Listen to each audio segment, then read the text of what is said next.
Hello everyone, मुझे उम्मीद है कि आप सभी अच्छे हैं और आज मैं लेकर आई हूं क्लास 12th केमिस्ट्री सॉल्यूशंस का दूसरा वीडियो जिसके अंदर हम डिस्कस करने वाले हैं सॉल्युबिलिटी एंड वेपर प्रेशर के बारे में।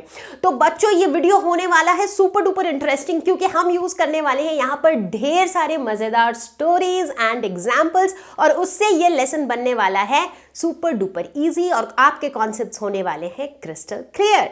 तो मैं हूं Roshni from Learno Hub, the free learning platform जहां पर आप फिजिक्स, केमिस्ट्री, मैथ्स, बायोलॉजी सब कुछ पढ़ सकते हो absolutely for free at learnohub.com। सो तैयार है सभी लोग? Let's get started.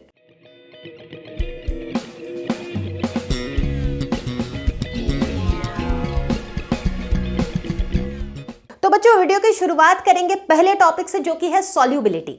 हम सभी ने नोटिस किया है ये चीज कि अगर हमारे पास एक गिवन लिक्विड हो, उसके अंदर सारे सब्सटेंसेस डिसॉल्व नहीं होते हैं। एग्जाम्पल लेते हैं पानी का। लेट अस सपोज मेरे पास इस ग्लास में है पानी और ये है मेरे पास सॉल्ट।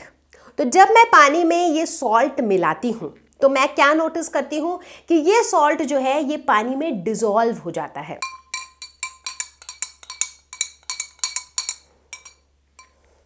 तो हम नोटिस करते हैं कि सॉल्ट जो है वो इस पानी में डिसॉल्व हो जाता है, मिल जाता है इसके अंदर। और वहीं अगर एक ग्लास पानी में मैं मिलाती हूं ऑयल, वेजिटेबल ऑयल, तो मैं क्या देखती हूं कि ये डिसॉल्व नहीं होता है। देखो, आपको ऑयल की अलग से एक लेयर दिख रही होती है, राइट? सो नो मैटर मैं इसे कितना मिलाने की कोशिश कर लूं, बट स्टिल हम क्या देखते हैं कि ऑयल का जो है एक अलग से लेयर बना हुआ है और ऑयल जो है वो पानी में डिसॉल्व नहीं हो रहा है। तो इसका मतलब है ये दोनों सॉल्वेंट तो सेम ही है, दोनों ही केस में हमने पानी लिया था, लेकिन एक केस में हमने सॉल्ट लिया जो कि डिसॉल्व हो गया, दूसरे केस में हमने ऑयल लिया जो कि डिसॉल्व नहीं हुआ। तो बच्चों, कहानी कुछ ऐसी है कि सब्सटेंसेस जो है वो सबके साथ डिसॉल्व नहीं होते हैं। इनफैक्ट हम इसे कहते हैं लाइक डिसॉल्व्स लाइक, यानी कि एक जैसी चीजें जो हैं वो आपस में मिक्सअप हो जाती है, आपस में उनकी दोस्ती हो जाती है, वो आपस में डिसॉल्व हो जाते हैं।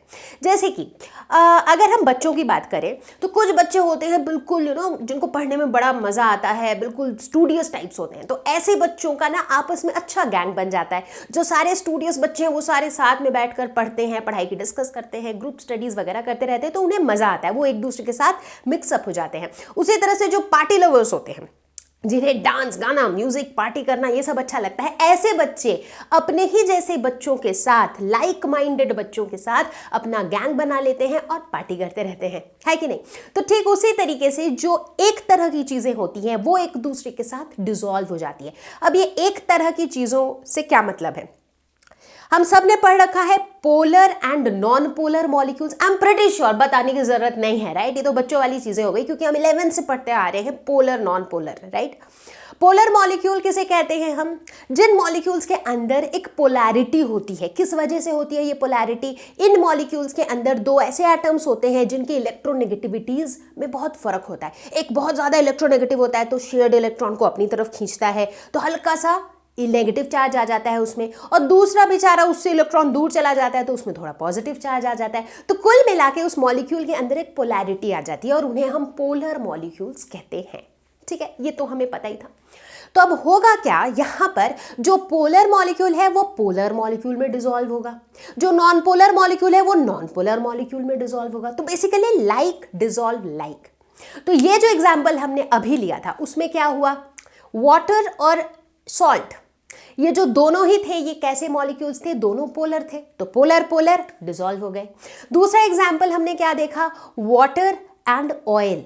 इसमें वाटर तो पोलर था लेकिन ऑयल क्या था? नॉन पोलर, इसीलिए ये डिसॉल्व नहीं हुआ। लेकिन इसी ऑयल को अगर आप इथेनॉल यानी कि अल्कोहल में डिसॉल्व करोगे तो वो बिल्कुल मजे से डिसॉल्व हो जाएगा। क्यों? क्योंकि अल्कोहल भी नॉन पोलर है और हमारा ये जो ऑयल है ये भी नॉन पोलर है, तो नॉन पोलर डिसॉल्व हो जाएगा। तो कुल मिला के कहानी ये है कि लाइक डिसॉल्व्स लाइक। तो अब आप सोच रहे होंगे कि ये सॉल्युबिलिटी क्या चीज होती है, राइट। तो सॉल्युबिलिटी को हम कुछ ऐसे डिफाइन करते हैं कि maximum amount of a substance that can be dissolved in a specified amount of solvent. यानी कि अगर मेरे पास एक गिवन अमाउंट ऑफ सॉल्वेंट है, उसमें हम कितना मैक्सिमम उस पर्टिकुलर सब्सटेंस को डिसॉल्व करते हैं, वही उसका सॉल्युबिलिटी कहलाता है। जैसे कि लेट अस सपोज कि मेरे पास ये पानी का ग्लास है और इसके अंदर मैं ऐड करती हूं सॉल्ट। ठीक है, मैंने 1 चम्मच सॉल्ट ऐड किया, इसे मिला दिया और हमने क्या देखा कि ये पूरा का पूरा सॉल्ट इसमें डिसॉल्व हो गया। 1 चम्मच और सॉल्ट मिला दिया, 1 और चम्मच सॉल्ट डाल दिया। बट ग्रेजुअली हम क्या देखेंगे कि एक पॉइंट पर आने के बाद जो भी सॉल्ट मैं इसमें मिला रही हूं वो इसमें डिसॉल्व हो नहीं रहा है, वो सॉल्ट मुझे यहां पर एज इट इज पड़ा हुआ नीचे दिख रहा है, राइट। तो इसका मतलब है कि इस ग्लास में जितना पानी है, लेट्स से इतना पानी है, इतना पानी जो है एक maximum amount of salt he dissolve कर सकता है और उसी को हम कहते हैं सॉल्युबिलिटी। बच्चों यहां पर एक बहुत ज्यादा ध्यान देने वाली बात यह है कि जब हम सॉल्युबिलिटी की बात करते हैं तो हम एक फिक्स्ड अमाउंट ऑफ सॉल्वेंट में उसकी बात करते हैं। ठीक है, हम एक फिक्स्ड टेम्परेचर में, एक फिक्स्ड प्रेशर में उसकी बात करते हैं। बोलने का मतलब है कि अगर इतना ही सॉल्वेंट रहे, अगर ऐसा ही टेम्परेचर और ऐसा ही प्रेशर रहे, तो जितना मैक्सिमम अमाउंट ऑफ सॉल्ट इसमें डिसॉल्व हो सकता है, दैट इज इट्स सॉल्युबिलिटी। ठीक है, एक स्टोरी लेते हैं।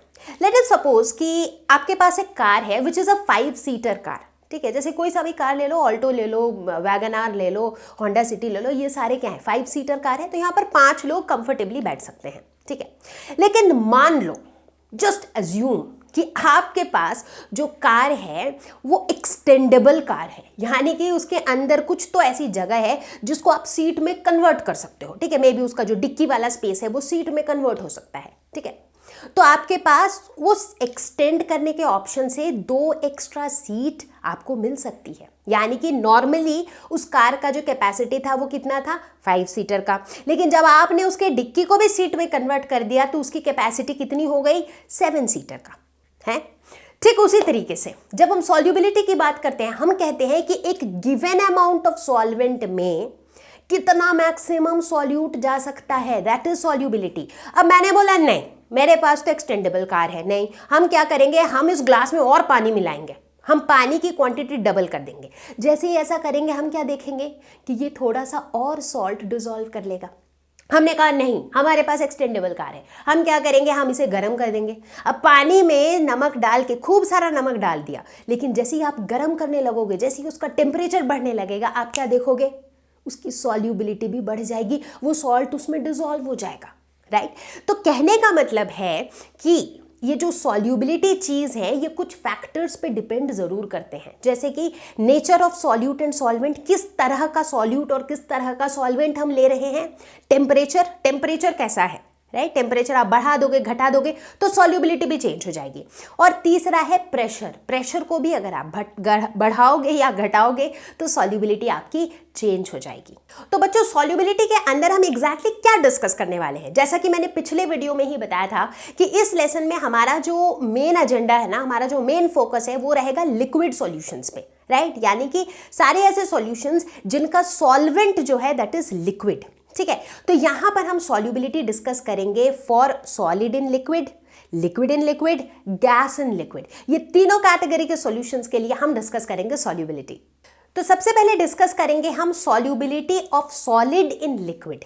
ठीक है, तो सॉलिड इन लिक्विड वाले सॉल्यूशंस को डिस्कस करेंगे। ठीक, तो होता क्या है, हम ये देखते हैं कि अगर एक लिक्विड में हम एक सॉलिड को डालते हैं डिसॉल्व करने के लिए, तो कुछ सॉल्यूट जो है उसमें जा करके डिसॉल्व हो जाता है और सॉल्यूशन में उसका कॉन्सेंट्रेशन बढ़ जाता है। बोलने का मतलब, जैसे मान लो इस पानी में मैंने मिलाया सॉल्ट, क्या डाला मैंने, नमक डाला, तो क्या हुआ, इसमें से काफ़ी सारा नमक जो है इसके अंदर जाके डिसॉल्व हो गया तो क्या हो गया, ये जो पानी है ये पहले से ज़्यादा नमकीन हो गया। क्यों नमकीन हो गया, क्योंकि पानी में पहले से ज़्यादा सॉल्ट आ गया, तो सॉल्ट का जो कॉन्सेंट्रेशन है वो बढ़ गया इस सॉल्यूशन में, राइट।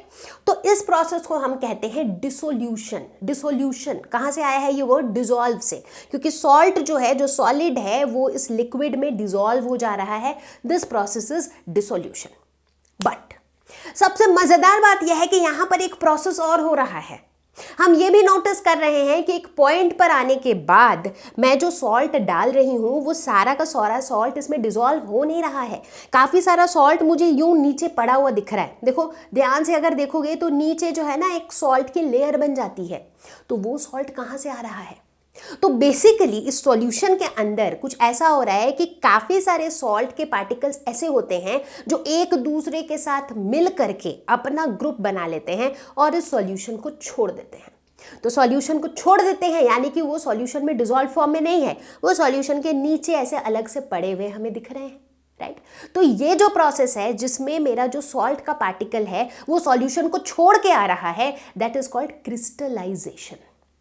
सिर्फ सॉल्ट के साथ ही नहीं, शुगर के साथ भी आप करोगे तो आपको सेम चीज दिखेगी, ठीक है। हम सॉलिड इन लिक्विड की बात कर रहे हैं, है ना। तो salt in water, sugar in water, कुछ भी एग्जाम्पल आप ले सकते हो। तो बच्चों यहाँ दो प्रोसेसेस चल रही थी। कौन कौन से दो प्रोसेस? पहला डिसोल्यूशन जिसमें सॉल्ट जो है पानी में जाके डिसॉल्व हो जा रहा था। दूसरा क्रिस्टलाइजेशन जिसमें सॉल्ट जो है वो आपस में अपना ग्रुप बना के इस पानी में से निकल के आ जा रहा है, ठीक। इसे समझने के लिए हम लेंगे एक स्टोरी का एग्जाम्पल। मैंने बात की थी कि पार्टी लवर्स वाली गैंग, ऐसे बच्चों का एक गैंग जिनमें सबको जो है ना, जो एकदम पार्टी लवर्स हैं, जिनको पार्टी करने में बड़ा अच्छा लगता है, डीजे बजाओ, डांस करो, म्यूजिक चलेगा एंड दे एंजॉय दैट, ठीक है। तो अब लाइक माइंडेड बताया था मैंने, जितने बच्चों को इस तरह की पार्टीज अच्छे लगते हैं वो सारे साथ में हो जाएंगे, उनका एक गैंग बन जाएगा, ठीक। बन गया गैंग। अब क्या हो रहा है, लेट्स से धीरे धीरे उस गैंग में और भी बच्चे जुड़ते जा रहे हैं, और ज्यादा बच्चे आते जा रहे आते जा रहे आते जा रहे। जैसे कि उस ग्लास में मैं और ज्यादा सॉल्ट डालती जा रही थी, ठीक उसी तरह से इस गैंग में और ज्यादा पार्टी लविंग बच्चे आते जा रहे हैं, ठीक है। जैसे जैसे इतने ज्यादा बच्चे आते जा रहे हैं, क्या हो रहा है, उस गैंग के अंदर भी छोटे छोटे ग्रुप्स बन जा रहे हैं। उस गैंग के अंदर भी कुछ बच्चे आपस में बोल रहे नहीं यार मुझे ना ऐसा वाला म्यूजिक नहीं पसंद आ रहा है, मुझे वैसा वाला म्यूजिक पसंद आ रहा है, राइट। समझ रहे हो बात को? अब क्या हो रहा है कि उस बड़े से गैंग के अंदर में कुछ कुछ बच्चे आपस में छोटे छोटे ग्रुप्स बना के उस गैंग को छोड़ के निकल जा रहे हैं, राइट। समझ में आ रहा है ना? डिसोल्यूशन मतलब ज्यादा से ज्यादा बच्चे उस गैंग को ज्वाइन कर रहे हैं। क्रिस्टलाइजेशन मतलब अंदर से छोटे छोटे ग्रुप्स बना के बच्चे उस गैंग से निकलते चले जा रहे हैं, राइट। समझ आ रही है बात? तो एक तरफ बच्चे जुड़ रहे हैं गैंग में, दूसरी तरफ से बच्चे निकल रहे हैं गैंग से, है ना। तो एक ऐसा पॉइंट आ जाता है जिसे हम केमिस्ट्री में कहते हैं इक्विलिब्रियम। जब जितने बच्चे उस गैंग में आ रहे हैं, नए घुस रहे हैं, लेट्स से 10 बच्चे गैंग में घुसे, दूसरी तरफ 10 और बच्चे उधर से गैंग से निकल गए, और उसी स्टेट को हम क्या कहते हैं? इक्विलिब्रियम। तो ऐसे ही सिचुएशन में क्या होगा, जितने सॉल्यूट के पार्टिकल्स सॉल्यूशन के अंदर आ रहे हैं उतने ही सॉल्यूट के पार्टिकल्स सॉल्यूशन को छोड़ के बाहर भी तो जा रहे हैं, है कि नहीं। तो इस इक्विलिब्रियम को, टू बी मोर स्पेसिफिक, हम किस तरह का इक्विलिब्रियम कहते हैं? इन्हें हम कहते हैं डायनामिक इक्विलिब्रियम, क्योंकि इस इक्विलिब्रियम के अंदर इधर से बच्चे आ रहे हैं, उधर से बच्चे जा रहे हैं, तो डायनामिक है, स्टैटिक नहीं है। तो मूवमेंट तो हो रही है, लेकिन नेट जो है सॉल्यूट का जो कॉन्सेंट्रेशन है उस सॉल्यूशन में, दैट इज कांस्टेंट। तो इस स्टेट में, ऐसी स्थिति में हम कहते हैं कि यहां पर किस तरह का इक्विलिब्रियम सेटअप हो गया है? Dynamic equilibrium. तो इसे हम अगर इक्वेशन के टर्म्स में लिखें तो हम लिख सकते हैं कि solute plus solvent gives solution, but this is in dynamic equilibrium. मतलब सॉल्यूट और सॉल्वेंट मिलके एक तरफ सॉल्यूशन बना रहे हैं, दूसरी तरफ सॉल्यूशन में से सॉल्यूट और सॉल्वेंट अलग अलग होके निकल जा रहे हैं। तो मेरे प्यारे बच्चों, इसका मतलब है कि वो जो हमारे पार्टी लवर्स का गैंग था ना, उस गैंग का नेट साइज अब बढ़ नहीं रहा है।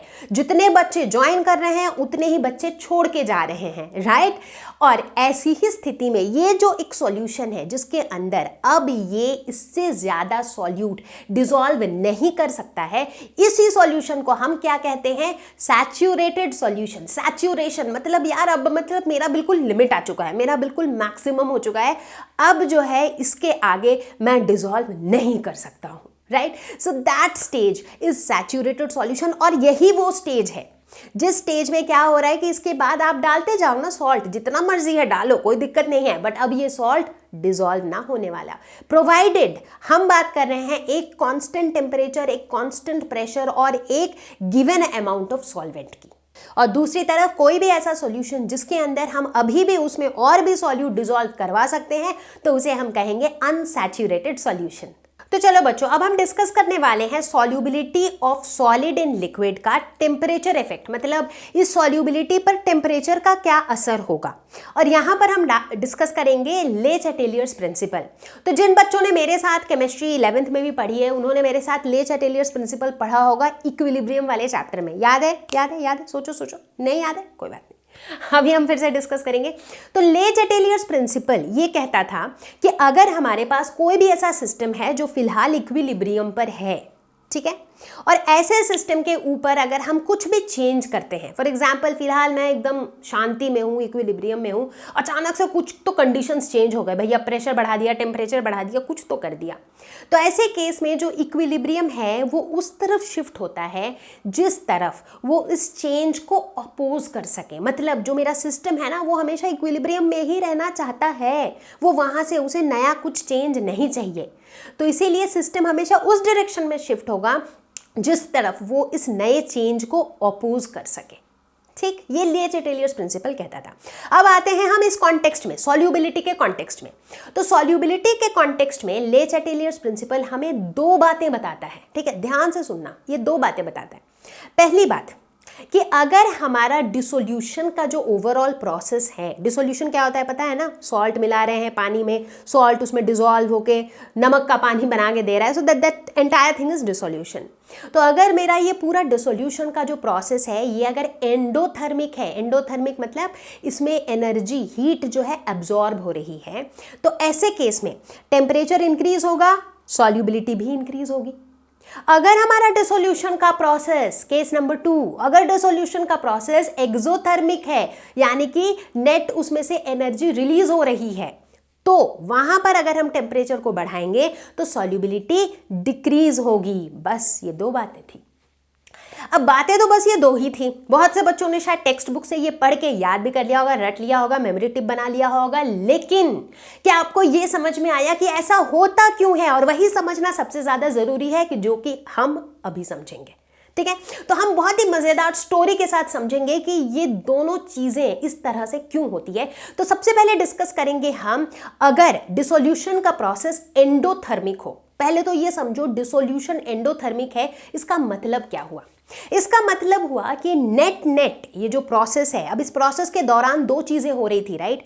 एक तरफ जो सॉल्ट है वो पानी में जाके मिल रहा था, दूसरी तरफ जो सॉल्ट है वो सॉल्ट सॉल्यूशन को छोड़ के निकल आ रहा था, राइट। दो बातें हो रही थी, हमने डिस्कस किया था, करेक्ट। तो यानी कि एक तरफ बॉन्ड्स बन रहे थे, दूसरी तरफ बॉन्ड्स टूट रहे थे। अगर हम आपके पार्टी वाले गैंग की बात करें तो पार्टी लवर्स की जो गैंग थी उसमें एक तरफ बच्चे ज्वाइन कर रहे थे, दूसरी तरफ बच्चे उस गैंग को छोड़ के जा रहे थे। तो एक तरफ बॉन्ड बन रहे थे, एक तरफ बॉन्ड टूट रहे थे, राइट। तो जब मैं कह रही हूं कि मेरा ओवरऑल डिसोल्यूशन जो है दैट इज एंडोथर्मिक, एंडोथर्मिक मतलब यहां पर जो नेट जो हीट है वो एब्जॉर्ब हो रही है, तो इसका मतलब है कि जितने बॉन्ड्स बन रहे हैं, क्योंकि जब बॉन्ड्स बनते हैं तो क्या होता है, एनर्जी रिलीज होती है। बॉन्ड्स बन रहे, दोस्ती हो रही है, अरे यार और भी बच्चे आ गए हैं गैंग में, चलो और डांस करते हैं और म्यूजिक बजाते हैं, राइट। तो एनर्जी और बढ़ जाती है। ऐसे सोचो, बॉन्ड्स बनेंगे तो एनर्जी रिलीज होती है। लेकिन जब हम बॉन्ड्स टूटने की बात करते हैं तो बॉन्ड को तोड़ने के लिए हमेशा एनर्जी देनी पड़ती है, यानी कि जो बॉन्ड टूट रहा होता है वो एनर्जी क्या करता है, वो हीट को एब्जॉर्ब कर रहा होता है। तो इसका मतलब जो बच्चे उस गैंग में घुस रहे हैं वो क्या कर रहे हैं, एनर्जी रिलीज कर रहे हैं। लेकिन जो बच्चे उस गैंग को छोड़ के जा रहे हैं उन्हें हमें एनर्जी देनी पड़ रही है, क्योंकि हम उनके बॉन्ड को तोड़ रहे हैं, उस गैंग से उस बच्चे की बॉन्ड को तोड़ रहे हैं, तो उन्हें हमें एनर्जी देनी पड़ रही है, ठीक है। समझ आ गई बात। अब हम कह रहे हैं कि डिसोल्यूशन का ओवरऑल प्रोसेस इज एंडोथर्मिक, यानी कि इस केस में जितना एनर्जी बॉन्ड फॉर्मेशन में रिलीज हो रहा है उससे कई ज्यादा एनर्जी एब्जॉर्ब हो रहा है दूसरी तरफ बॉन्ड के टूटते वक्त। यानी कि इस केस में बच्चों को ग्रुप से निकलने के लिए ज्यादा एनर्जी चाहिए हो रही है। वही मेरा सिचुएशन है अभी का, राइट। अगर मैं कहती हूं कि डिसोल्यूशन इज एंडोथर्मिक, समझ रहे हो, तो अभी का मेरा सिचुएशन क्या है कि जो बच्चे उस गैंग को छोड़ के निकल जा रहे हैं उन्हें ज्यादा एनर्जी की जरूरत है, right. That's why overall process is endothermic, right. अब ऐसे सिचुएशन में मैं कहती हूं कि भाई मैं टेम्परेचर बढ़ा रही हूं। अब आप मुझे बताओ सॉल्युबिलिटी का क्या होगा। टेम्परेचर बढ़ा रही हूं मैं बाहर से, यानी कि मैं बाहर से एनर्जी दे रही हूं, तो बच्चों को गैंग को छोड़ के जाने के लिए एनर्जी की जरूरत ज्यादा थी और अब मैं बाहर से वही एनर्जी दे रही हूं। समझ रहे हो, वही एनर्जी मैं बाहर से प्रोवाइड कर दे रही हूं कि भाई ये लो एनर्जी। अब क्या होगा, ये बच्चे निकलते जाएंगे, दूसरी तरफ और बच्चे आते जाएंगे, ये बच्चे निकलते जाएंगे, उधर से और बच्चे आते जाएंगे, और ये जो मेरा प्रोसेस है ये कंटिन्यूड रहेगा। यानी कि जैसे जैसे मैं बाहर से एनर्जी देती जा रही हूँ वैसे वैसे ज़्यादा बच्चे जो हैं इसमें डिज़ोल्व होते जा रहे हैं, इसके अंदर आते जा रहे हैं। तो कुल मिला के मैं ये कह सकती हूँ कि जैसे जैसे मैं टेम्परेचर को बढ़ाऊंगी वैसे वैसे सॉल्युबिलिटी बढ़ेगा। कब? जब मेरा डिसोल्यूशन का ओवरऑल प्रोसेस इज एंडोथर्मिक। समझ आई बात? पक्की बात, अमेजिंग। चलो आगे देखें। अब दूसरे केस में हम कहते हैं कि हमारा डिसोल्यूशन का जो ओवरऑल प्रोसेस है दैट इज एक्सोथर्मिक, यानी कि नेट नेट इस प्रोसेस के दौरान हीट एनर्जी रिलीज हो रही है। यानी कि इस प्रोसेस के दौरान बॉन्ड बनते वक्त जो एनर्जी रिलीज हो रही है वो कई ज्यादा है कंपेयर टू जितनी एनर्जी बॉन्ड को तोड़ने के लिए चाहिए। ठीक है, यानी कि इस केस में क्या हो रहा है, जो बच्चे अंदर आ रहे हैं उस गैंग के अंदर, जो बच्चे एंट्री मार रहे हैं वो कई ज्यादा हैं उनमें एनर्जी व्हेन कंपेयर टू जितनी एनर्जी छोड़ के जाने वालों को चाहिए। तो यानी कि अभी का जो मेरा सिस्टम है इसमें क्या हो रहा है, इसमें अंदर ऑलरेडी बहुत एक्सेस एनर्जी है। समझ रहे हो, पिछली बार क्या था, एनर्जी की जरूरत थी, एनर्जी की कमी थी, क्योंकि जो छोड़ के जाने वाले थे उनके पास एनर्जी की कमी थी। अब की बार क्या है कि एनर्जी एक्सेस में है, क्योंकि जो बच्चे घुस रहे हैं उनके पास ऑलरेडी बहुत ज़्यादा एनर्जी है, तो मेरे सिस्टम में ऑलरेडी बहुत सारा एक्स्ट्रा एनर्जी है। ठीक है, ये मेरा सिचुएशन है। अब मैंने क्या किया, वही किया, टेम्परेचर को बढ़ाया और मैंने पूछा कि बताओ सॉल्युबिलिटी का क्या होगा। अब मैंने जब टेम्परेचर को बढ़ाया यानी कि मैंने हीट एनर्जी दिया बाहर से, मतलब यार सिचुएशन कुछ ऐसी है कि ऑलरेडी ही सिस्टम के अंदर इतना सारा एक्स्ट्रा हीट एनर्जी है, अब बाहर से भी कोई एनर्जी दे रहा है, हमको नहीं चाहिए एनर्जी बाहर वाला, राइट, क्योंकि ऑलरेडी इतना एक्स्ट्रा एनर्जी है यार, अब मुझे और नहीं चाहिए। तो ऐसे केस में क्या होगा, जब ऐसा सिचुएशन होगा तो जो ये डिसॉल्व होने वाला प्रोसेस था ना, ये प्रोसेस रुक जाएगा। मैंने पहले भी बताया था कि ले चैटेलियर्स प्रिंसिपल यही कहता है कि सिस्टम जो है ना हमेशा वही काम करता है जिससे वो चेंज को अपोज कर सके, ताकि वो इक्विलिब्रियम के और पास जा सके। यहाँ पर क्या हो रहा है, ऑलरेडी इतना एक्स्ट्रा हीट था, उसके ऊपर से और आप एक्स्ट्रा हीट दे रहे हो, मुझे नहीं चाहिए इतना एक्स्ट्रा हीट। तो इसीलिए मैं क्या करूँगी, अब जिस प्रोसेस से और एनर्जी रिलीज हो, जैसे ही मैं और डिसॉल्व करवाऊंगी और बॉन्ड्स फॉर्म करवाऊंगी तो और एनर्जी रिलीज होगी, तो मैं ऐसे प्रोसेस को करूंगी ही नहीं, तो कम से कम फर्दर और एनर्जी रिलीज होने से तो बच जाएगा। समझ रहे हो ना, बात को समझ रहे हो ना।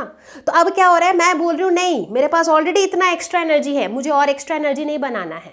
तो इसीलिए अब के बार जैसे जैसे मैं टेम्परेचर को बढ़ाऊंगी तो जो ये डिसॉल्व होने का प्रोसेस है ना, ये कम होता जाएगा, क्योंकि सिस्टम अपने अंदर और एक्स्ट्रा एनर्जी रिलीज नहीं करना चाहता है, और इसी वजह से जब वो डिसॉल्व ही कम होगा तो सॉल्युबिलिटी कम होगी। सो देयरफॉर जब हमारा डिसोल्यूशन का प्रोसेस एक्सोथर्मिक होता है उस समय अगर हम टेम्परेचर को बढ़ाते हैं तो सॉल्युबिलिटी रिड्यूसेस। अमेजिंग बच्चों, अगर ये दोनों चीजें आपको समझ में आ गई ना तो ट्रस्ट मी, आपको तो मजा आया ही होगा, मुझे डबल मजा आ गया। ठीक है, चलो आगे बढ़ते हैं।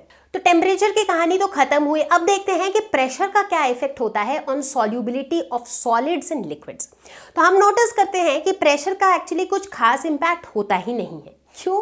क्योंकि जब हम सॉलिड्स और लिक्विड्स की बात करते हैं तो हम देखते हैं ये इन जनरल ही बहुत ज़्यादा इनकॉम्प्रेसिबल होते हैं। For example let us suppose ये डब्बा है मेरे हाथ में, इसको अगर मैं कॉम्प्रेस करने की कोशिश भी करती हूँ ना, ये अपने आप में ही बहुत रिजिड होता है, तो ये कॉम्प्रेस होना नहीं चाहता है आसानी से, राइट। लेकिन वहीं अगर मैं गैसेस की बात करूँ तो उनको अगर हम प्रेस करते हैं, कॉम्प्रेस करते हैं, तो दे आर हाईली कॉम्प्रेसिबल, वो कॉम्प्रेस हो जाते हैं, राइट। तो चूंकि प्रेशर का इम्पैक्ट जो है ना वो सॉलिड्स और लिक्विड्स में इतना दिखता नहीं है, एंड देयरफॉर यहाँ पर जब हम सॉल्युबिलिटी की बात करेंगे तो यहाँ भी प्रेशर का कुछ खास असर पड़ता नहीं है। तो प्यारे बच्चों, अब हम डिस्कस करने वाले हैं about solubility of gases in liquids. तो इससे पहले कि हम इस टॉपिक को स्टार्ट करें, आप मुझे ये बताओ कि कहाँ पर आपने देखा है एक गैस एक लिक्विड में सॉल्यूबल है, या फिर एक गैस डिसॉल्व्ड फॉर्म में लिक्विड में प्रेजेंट है? कहाँ देखा है? सोचो सोचो सोचो सोचो, दिमाग पे जोर डालो, जल्दी सोचो। Exactly, aquatic life. ये जो मछलियां होती हैं, मछली जल की रानी है, मछलियां या और भी जितने भी एक्वेटिक लाइफ फॉर्म्स होते हैं, उन्हें ऑक्सीजन की जरूरत पड़ती है। तो उन्हें वो ऑक्सीजन कहाँ से मिलता है? जो ऑक्सीजन पानी में डिसॉल्व्ड फॉर्म में पाया जाता है, वहीं से तो मिलता है, right. So this is one example जहां पर हम देखते हैं कि गैस जो है वो लिक्विड में डिसॉल्व्ड फॉर्म में प्रेजेंट है। अब गैसेस के केस में भी ना सॉल्युबिलिटी अलग अलग होती है। कुछ गैसेस ऐसे होते हैं जो वाटर में हाईली सॉल्युबल होते हैं, जैसे कि HCl gas, hydrochloric acid gas. दूसरी तरफ कुछ गैस ऐसे होते हैं जो वाटर में लेस सॉल्युबल होते हैं, जैसे कि ऑक्सीजन। एग्जैक्टली, अभी हमने डिसॉल्व्ड ऑक्सीजन की बात करी, बट ऑक्सीजन जो है वो लेस सॉल्युबल, स्लाइटली सॉल्युबल होता है पानी में। अब यहाँ पर हम सबसे पहले डिस्कस करेंगे कि solubility of gas in liquid जो है ये किस तरीके से प्रेशर के साथ चेंज होता है। तो प्रेशर इफेक्ट पहले डिस्कस करेंगे, क्योंकि मैंने पहले ही बताया था कि गैसेस के ऊपर जो है ना प्रेशर का इंपैक्ट दिखता है। क्यों? क्योंकि गैसेस जो है ये हाईली कॉम्प्रेसिबल होते हैं, ठीक है।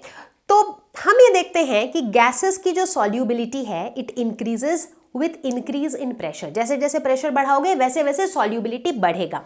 कैसे? इसका बोलने का मतलब क्या है? एक छोटा सा इलस्ट्रेशन देखो। लेट अस सपोज कि हमारे पास ये 3 कंटेनर है, बिल्कुल एग्जैक्टली सेम 3 कंटेनर है। इन तीनों कंटेनर में मैंने सेम लिक्विड सेम क्वांटिटी में डाल रखा है, ठीक है। तो कंटेनर नंबर 1, 2, 3 सेम साइज का है, इसके अंदर सेम लिक्विड है, सेम क्वांटिटी है। और इस लिक्विड के ऊपर लेट्स से इन तीनों में हमने एक सेम गैस रखा हुआ है, let's say carbon dioxide gas हमने इस बॉटल के, इस कंटेनर के अंदर हमने रखा है इस लिक्विड के ऊपर, ठीक है।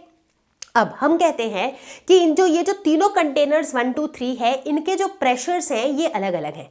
लेट्स से पहले वाले कंटेनर का प्रेशर है P, दूसरे वाले का है 2P, तीसरे वाले का है 4P, ठीक है। तो प्रेशर जो है ये अलग अलग है तीनों कंटेनर्स के, ठीक। तो इनकी जो सॉल्युबिलिटी होगी वो कैसी होगी? तो सॉल्युबिलिटी सबसे ज्यादा होगी 3rd कंटेनर की, उसके बाद 2nd कंटेनर की, और सबसे कम सॉल्युबिलिटी होगी 1st कंटेनर की। ऐसा क्यों? क्योंकि प्रेशर जो है वो सबसे ज्यादा है 3rd कंटेनर में, उससे कम है 2nd कंटेनर में, और उससे भी कम है 1st कंटेनर में, ठीक है। तो सिंपल शब्दों में हम ये कह सकते हैं कि जो सॉल्युबिलिटी है किसी भी गैस की एक लिक्विड के अंदर, वो इंक्रीज होता जाएगा जैसे जैसे प्रेशर इंक्रीज होगा, वो डिक्रीज होता जाएगा जैसे जैसे प्रेशर डिक्रीज होगा। और यही बात कही थी हेनरी भाई साहब ने इन हेनरीज लॉ। तो चलो हेनरीज लॉ देखते हैं। तो चलो बच्चों, अब हम डिस्कस करते हैं हेनरीज लॉ। तो हेनरीज लॉ ये कहता है कि solubility of a gas depends on the partial pressure of the gas present above the surface of a liquid और सॉल्यूशन। मतलब जैसा कि ये पिक्चर हमने अभी अभी देखा था कि इस कंटेनर में जो गैस है जो कि एक लिक्विड के ऊपर है या एक सॉल्यूशन के ऊपर है, इस गैस का जो सॉल्युबिलिटी होगा ये किससे डायरेक्टली प्रोपोर्शनल होगा? इसके पार्शियल प्रेशर से, ठीक है। तो हम देखते हैं कि सॉल्युबिलिटी डायरेक्टली प्रोपोर्शनल होता है पार्शियल प्रेशर के, पार्शियल प्रेशर डायरेक्टली प्रोपोर्शनल होता है मोल फ्रैक्शन के, राइट। तो मतलब ये तीनों चीजें आपस में कनेक्टेड है। अगर हम हेनरीज लॉ को मैथमेटिकली देखें तो हम देखते हैं कि पार्शियल प्रेशर, जिसे हम स्मॉल p से डिनोट करते हैं, इज डायरेक्टली प्रोपोर्शनल टू काई। काई बोले तो मोल फ्रैक्शन। काई एक ग्रीक लेटर होता है, जो स्मॉल काई जो होता है वो x के जैसा दिखता है थोड़ा बहुत। तो p is directly proportional to chi, जिसे हम लिख सकते हैं p is equal to KH into chi. यहाँ पर KH क्या है? ये कॉन्स्टेंट है जिसे हम कहते हैं हेनरीज कॉन्स्टेंट। अब मैं बता दूं कि हेनरीज कांस्टेंट की जो वैल्यू है ये अलग अलग सब्सटेंस के लिए, अलग अलग गैसेस के लिए इसकी अलग अलग वैल्यूज होती हैं। तो हम कह सकते हैं कि हर एक गैस का एक कैरेक्टरिस्टिक हेनरीज कांस्टेंट होता है। तो हेनरीज लॉ के एक्सप्रेशन पे अगर हम थोड़ा अच्छे से फोकस करें तो हम क्या देखते हैं? This is P is equal to KH into chi. मान लो मैं बात करती हूँ एक ऐसे सिचुएशन की जहां पर प्रेशर मेरा कांस्टेंट है। Let's say I am talking about a given pressure, एक पर्टिकुलर गिवन प्रेशर में, ठीक है।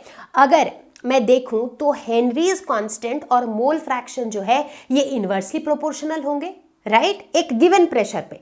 क्यों? क्योंकि P is equal to KH into chi है। इसका मतलब है chi will be equal to P divided by KH, right. तो अगर P मेरा कांस्टेंट है तो KH और काई ये दोनों क्या हो गए? Inversely proportional. यानी कि अगर KH की वैल्यू ज्यादा होगी, अगर हेनरीज कांस्टेंट की वैल्यू ज्यादा होगी तो मोल फ्रैक्शन की वैल्यू कम होगी। अगर मोल फ्रैक्शन की वैल्यू कम होगी तो सॉल्युबिलिटी कम होगी, राइट। हमने देखा था ना अभी तुरंत कि सॉल्युबिलिटी डिपेंड करता है प्रेशर पे, प्रेशर डिपेंड करता है मोल फ्रैक्शन पे। तो मोल फ्रैक्शन जैसे जैसे चेंज होगा सॉल्युबिलिटी वैसे वैसे चेंज होगी। तो एट अ गिवन प्रेशर अगर हेनरीज कांस्टेंट ज्यादा तो मोल फ्रैक्शन कम तो सॉल्युबिलिटी कम। ठीक है, ये बात क्लियर हो गई। अब इस बात का एक बहुत ही मजेदार एग्जाम्पल या एप्लीकेशन देती हूँ।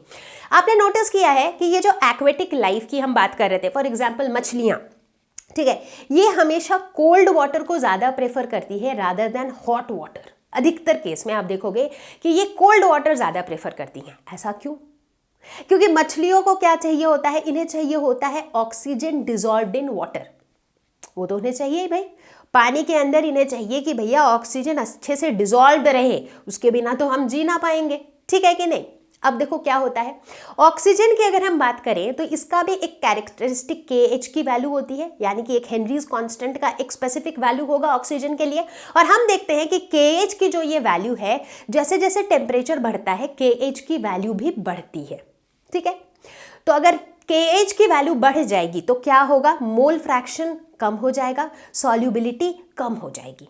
तो इसका मतलब अगर मछलियां गर्म पानी में रहती हैं, राइट, अगर गर्म वाटर, वार्म वाटर में रहेंगी तो टेम्परेचर ज्यादा होगा, KH की वैल्यू कम होगी, मोल फ्रैक्शन कम होगा, सॉल्युबिलिटी कम होगी। तो यानी कि गर्म पानी में ऑक्सीजन की जो सॉल्युबिलिटी है पानी में वो कम होगी, तो मछलियों को कम ऑक्सीजन अवेलेबल होगा, है ना।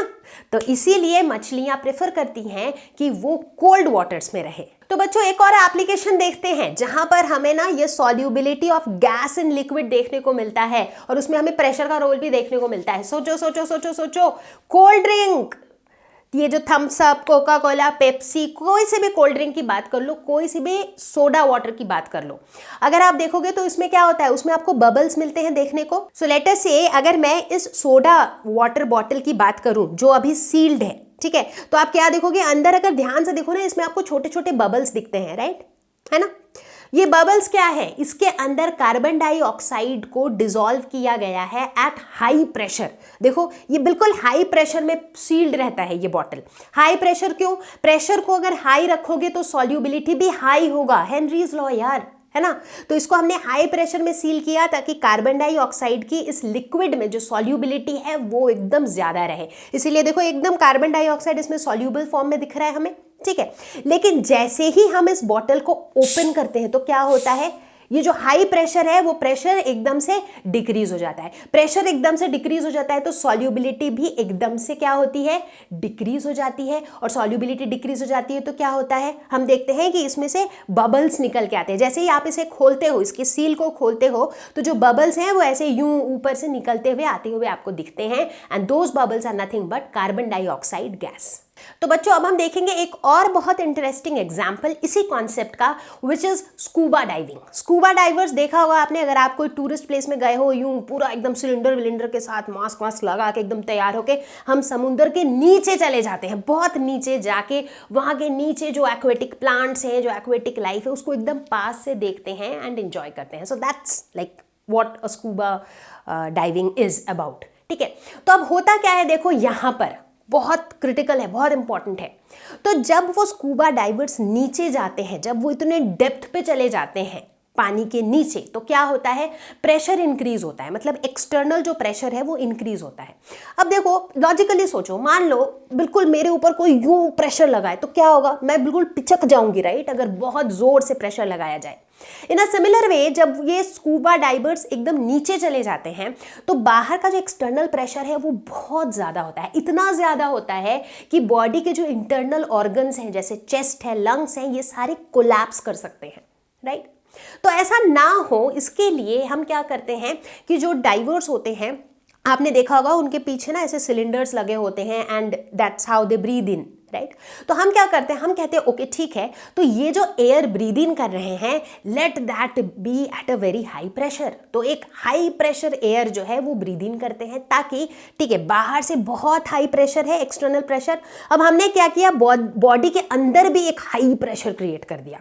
तो अंदर का जो हाई प्रेशर है वो बाहर के हाई प्रेशर को बैलेंस करेगा, राइट। बाहर से इसको ऐसे पिचकाने की कोशिश कर रहा है, अंदर का प्रेशर जो है वो यूं उसे अपोज कर रहा है, राइट।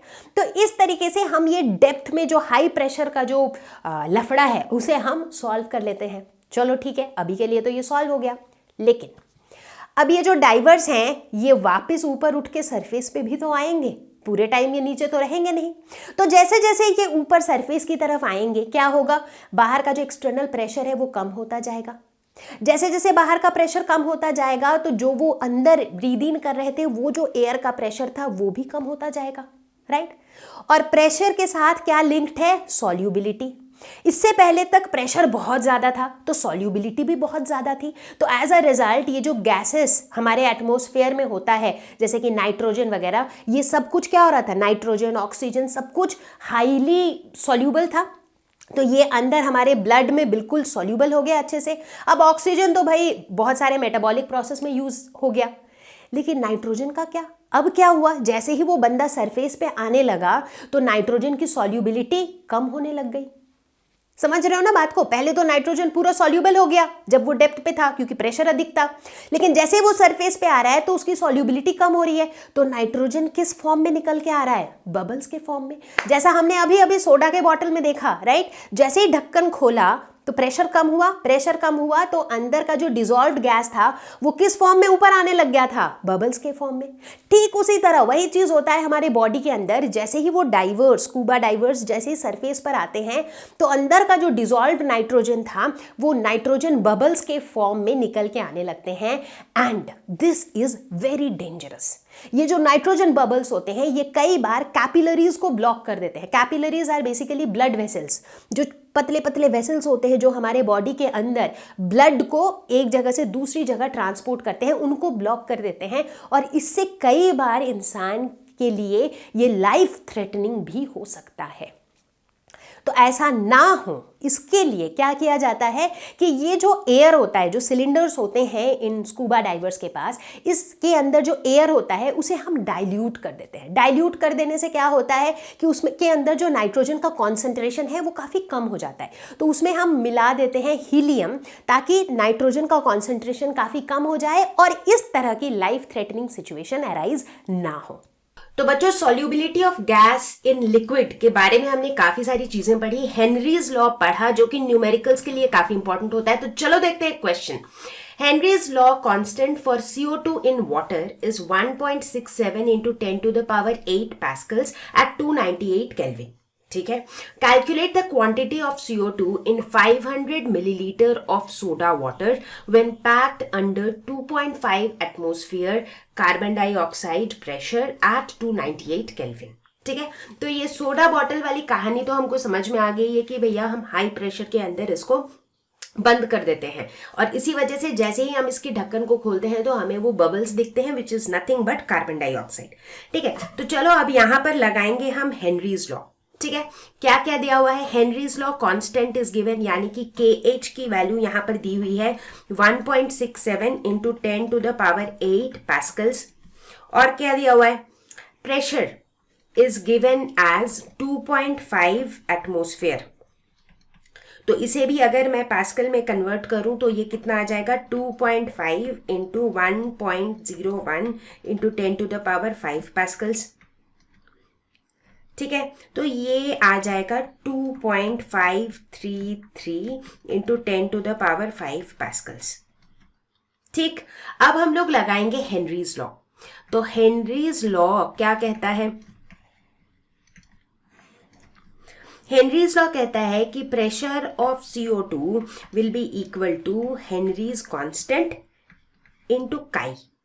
काई क्या होता है, मोल फ्रैक्शन, राइट, सिंपल सा यही तो होता है हेनरीज लॉ। ठीक है, चलो अब यहां पर देखो, प्रेशर हमें पता है, KH की वैल्यू यानी कि कांस्टेंट की वैल्यू हमें पता है, तो यानी कि बड़ी आराम से हम यहां पर काई की वैल्यू निकाल सकते हैं। ठीक है, तो काई की वैल्यू क्या हो जाएगी, प्रेशर यानी कि 2.533 into 10⁵ pascals divided by KH constant यानी कि 1.67 इंटू 10⁸.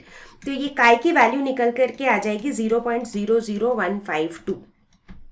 ठीक है, तो हमने क्या निकाला? मोल फ्रैक्शन निकाला. निकालना क्या है? ये तो मोल फ्रैक्शन हो गया. मुझे निकालना क्या है? Calculate the quantity of CO2. मुझे एग्जैक्ट इसके क्वांटिटी की बात करनी है, मतलब मुझे ग्राम्स में बताना है कि भैया इतना ग्राम CO2 था उसमें, है ना.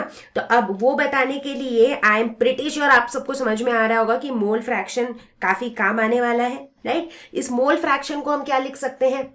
तो अगर हम देखें तो मोल फ्रैक्शन को हम लिख सकते हैं number of moles of CO2. ये किसका मोल फ्रैक्शन है? CO2 का. So number of moles of CO2 divided by number of moles of CO2 plus number of moles of water, है ना. तो number of moles of carbon dioxide divided by total number of moles of carbon dioxide and water. यहाँ पर carbon dioxide और water ये दो ही चीजें तो है. Now this is equal to 0.00152. ठीक है, यहां तक भी सब क्लियर है.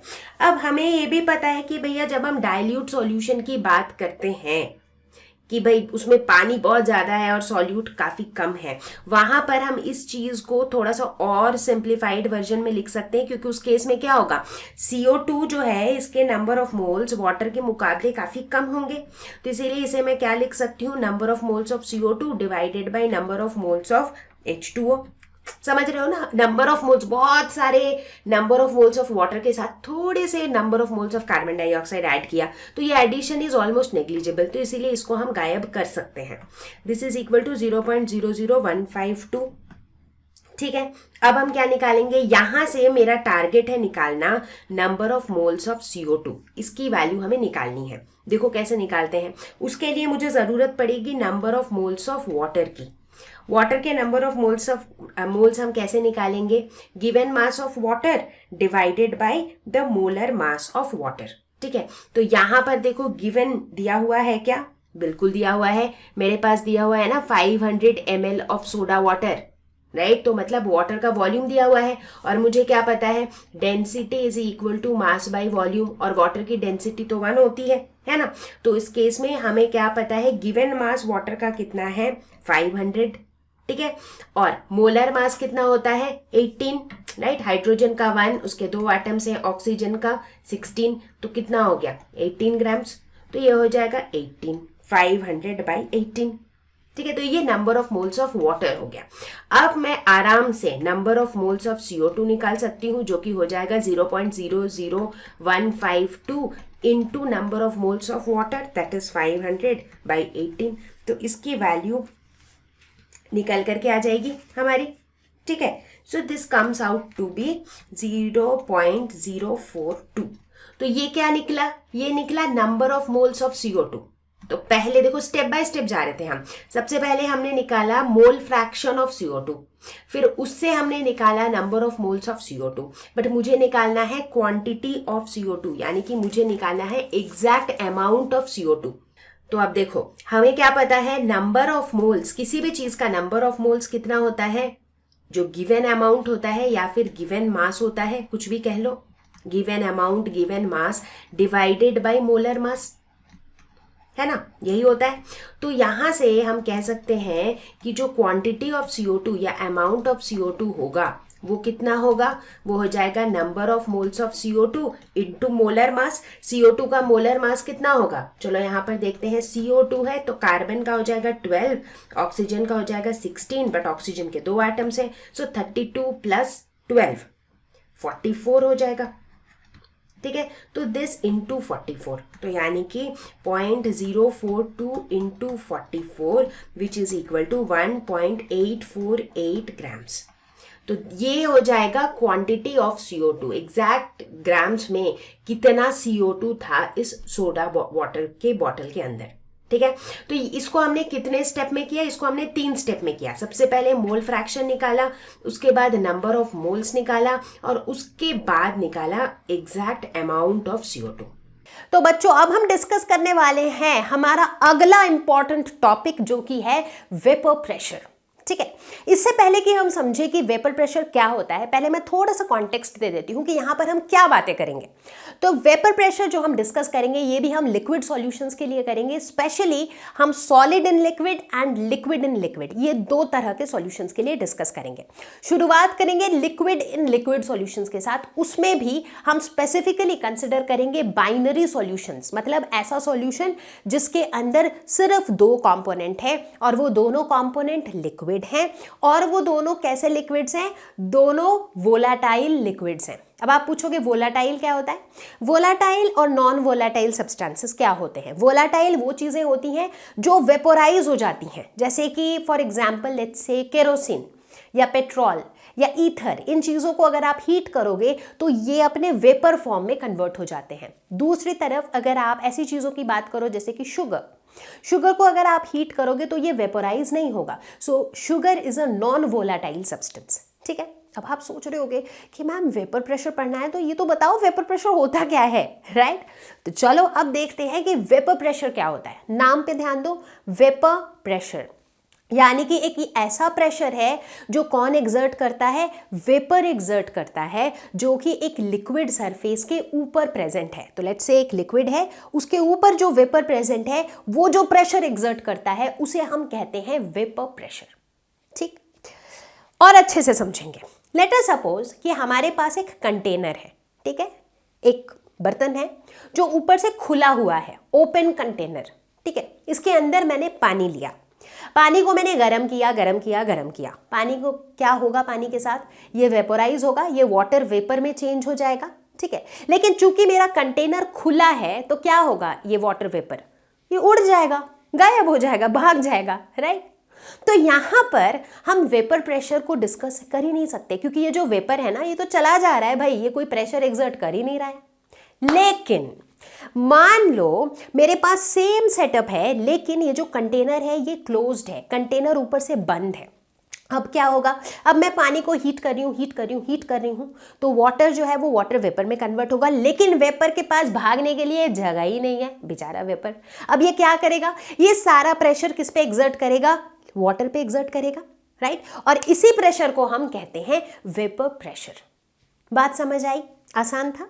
बहुत बढ़िया।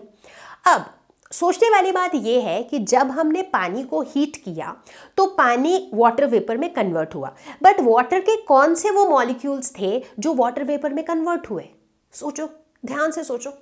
अगर बहुत ध्यान से आप सोचोगे इस बारे में तो इस कंटेनर के अंदर जितने भी वाटर के मॉलिक्यूल्स थे, जो वाटर के मॉलिक्यूल्स सरफेस पर थे, एकदम ऊपर थे, उनकी एनर्जी सबसे ज्यादा थी, क्योंकि जो अंदर वाटर मॉलिक्यूल्स थे उनको तो आसपास के वाटर मॉलिक्यूल्स ने खींच तान के रखा हुआ था, राइट? उनको हर तरफ से कोई ना कोई खींच रहा था। अब अगर मान लो मुझे हर तरफ से कोई खींच के रखेगा तो मैं ऑब्वियसली आगे नहीं बढ़ पाऊंगी, राइट?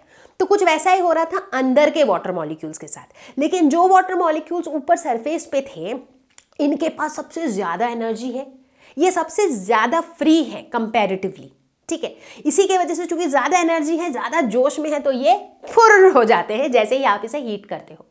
तो कहने का मतलब है कि हमेशा जब भी आप किसी लिक्विड को हीट करते हो तो सरफेस पे जो मॉलिक्यूल्स होते हैं वो वेपोराइज कर जाते हैं। आप फर्दर हीट करते रहते हो तो क्या होता है? फिर से जो नीचे के मॉलिक्यूल्स थे वो सरफेस पर आ जाते हैं, फिर वो वेपोराइज हो जाते हैं, फिर उसके बाद अगला जो सरफेस पे आता है वो वेपोराइज होता है, एंड दिस प्रोसेस कंटिन्यूज। ठीक है, यहां तक भी बात समझ में आई? अमेजिंग। अब देखो, अब हम समझेंगे ये लिक्विड लिक्विड सॉल्यूशन का केस, जहां पर मैंने बोला कि मैंने दो लिक्विड्स लिए सच दैट कि दोनों वोलाटाइल लिक्विड्स हो। अब आप सोचो कि मैंने वोलाटाइल लिक्विड ही क्यों लिया? सोचो, थोड़ा सा सोचो यार। अगर मैं वोलाटाइल लिक्विड लूंगी तभी तो वो लिक्विड जो है वो वेपर फॉर्म में कन्वर्ट होगा। जब वो वेपर फॉर्म में कन्वर्ट होगा तभी तो वो वेपर प्रेशर एक्सर्ट करेगा, है कि नहीं? अगर वो नॉन वोलाटाइल उसमें से कोई कंपोनेंट होगा, या दोनों कंपोनेंट अगर नॉन वोलाटाइल होंगे तो कोई वेपोराइज होगा ही नहीं, तो फिर वेपर प्रेशर की बात मैं कैसे कर पाऊंगी, है कि नहीं? तो इसलिए शुरुआत करेंगे हम एक ऐसे सिचुएशन से जहां पर मेरे पास दो लिक्विड्स हैं, दोनों वोलाटाइल लिक्विड्स हैं, और हम वेपर प्रेशर की बात करेंगे। तो बच्चों हम ये देखते हैं कि ये जो कहानी है ना अपनी, जिसमें हमारे पास एक लिक्विड है, हम उसको हीट कर रहे हैं, वो वेपोराइज हो रहा है, ये जो कहानी है हमारी, इस कहानी में हम देखेंगे कि एक ऐसा स्टेज आ जाता है जब एक इक्विलिब्रियम एस्टैब्लिश हो जाता है लिक्विड फेज और वेपर फेज में। ठीक है, तो फिलहाल मेरे पास क्या है, मेरे इस क्लोज्ड कंटेनर के अंदर, क्लोज्ड कंटेनर याद रखना है क्योंकि वेपर प्रेशर की बातें सिर्फ क्लोज्ड कंटेनर में ही हो सकती है। तो लेट्स से कि मेरे इस क्लोज्ड कंटेनर के अंदर एक ऐसा सॉल्यूशन है जिसके अंदर दो ही लिक्विड्स हैं।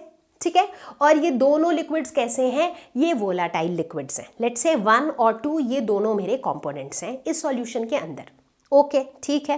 अब अगर मैं इस सॉल्यूशन को हीट करूं तो क्या होगा, ये जो लिक्विड्स हैं ये वेपोराइज होंगे, अपने वेपर फॉर्म में जाएंगे।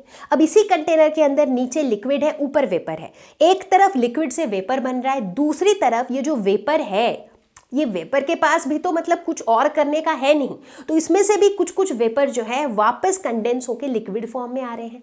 राइट, तो एक डायनामिक इक्विलिब्रियम यहां पर सेटअप हो जा रहा है, इधर लिक्विड से वेपर, उधर वेपर से लिक्विड, लिक्विड से वेपर, वेपर से लिक्विड। ये एक डायनामिक इक्विलिब्रियम वाली स्टेट आ जा रही है जहां पर लिक्विड फेज और वेपर फेज जो है ये इक्विलिब्रियम पर है।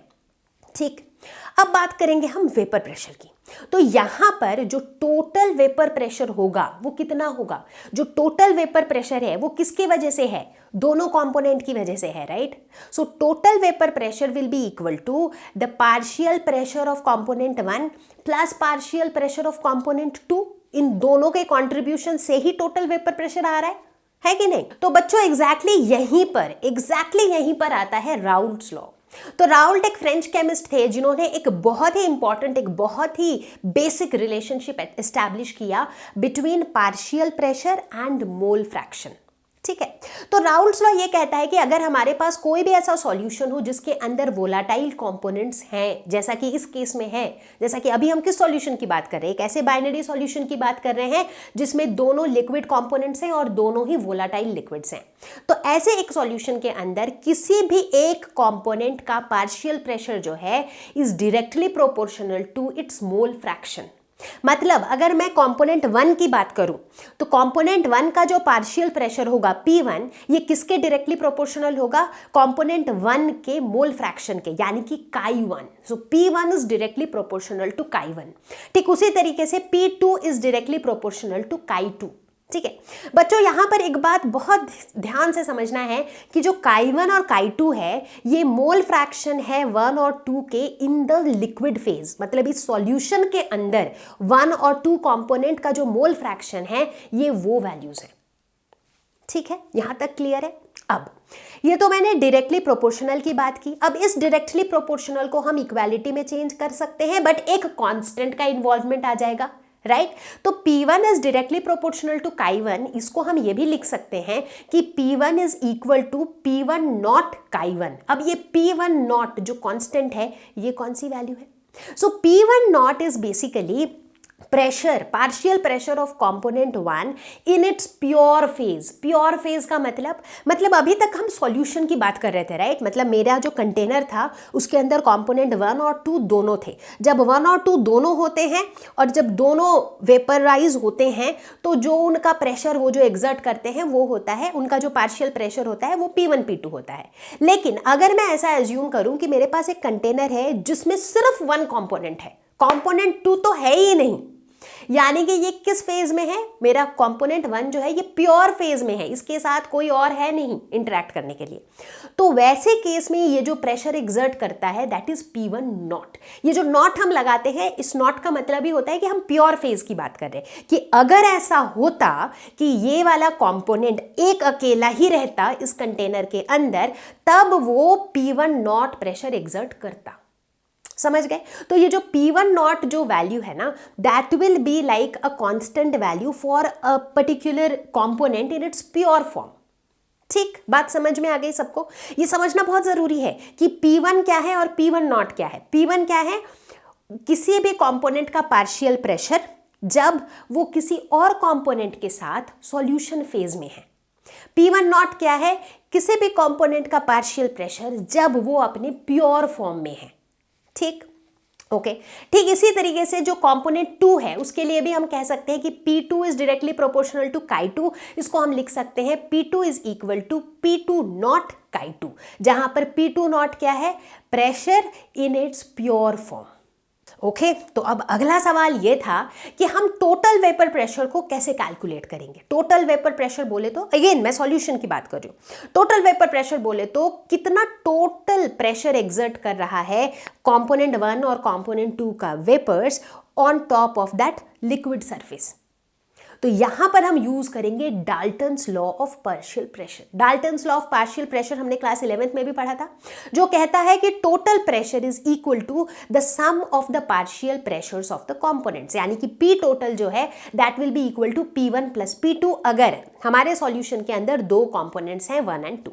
ठीक है, चलो मैथमेटिकली देखते हैं। तो चलो कैलकुलेशन पे फोकस करते हैं। अभी तक हमने क्या सीखा, हमने सीखा राउल्ट्स लॉ।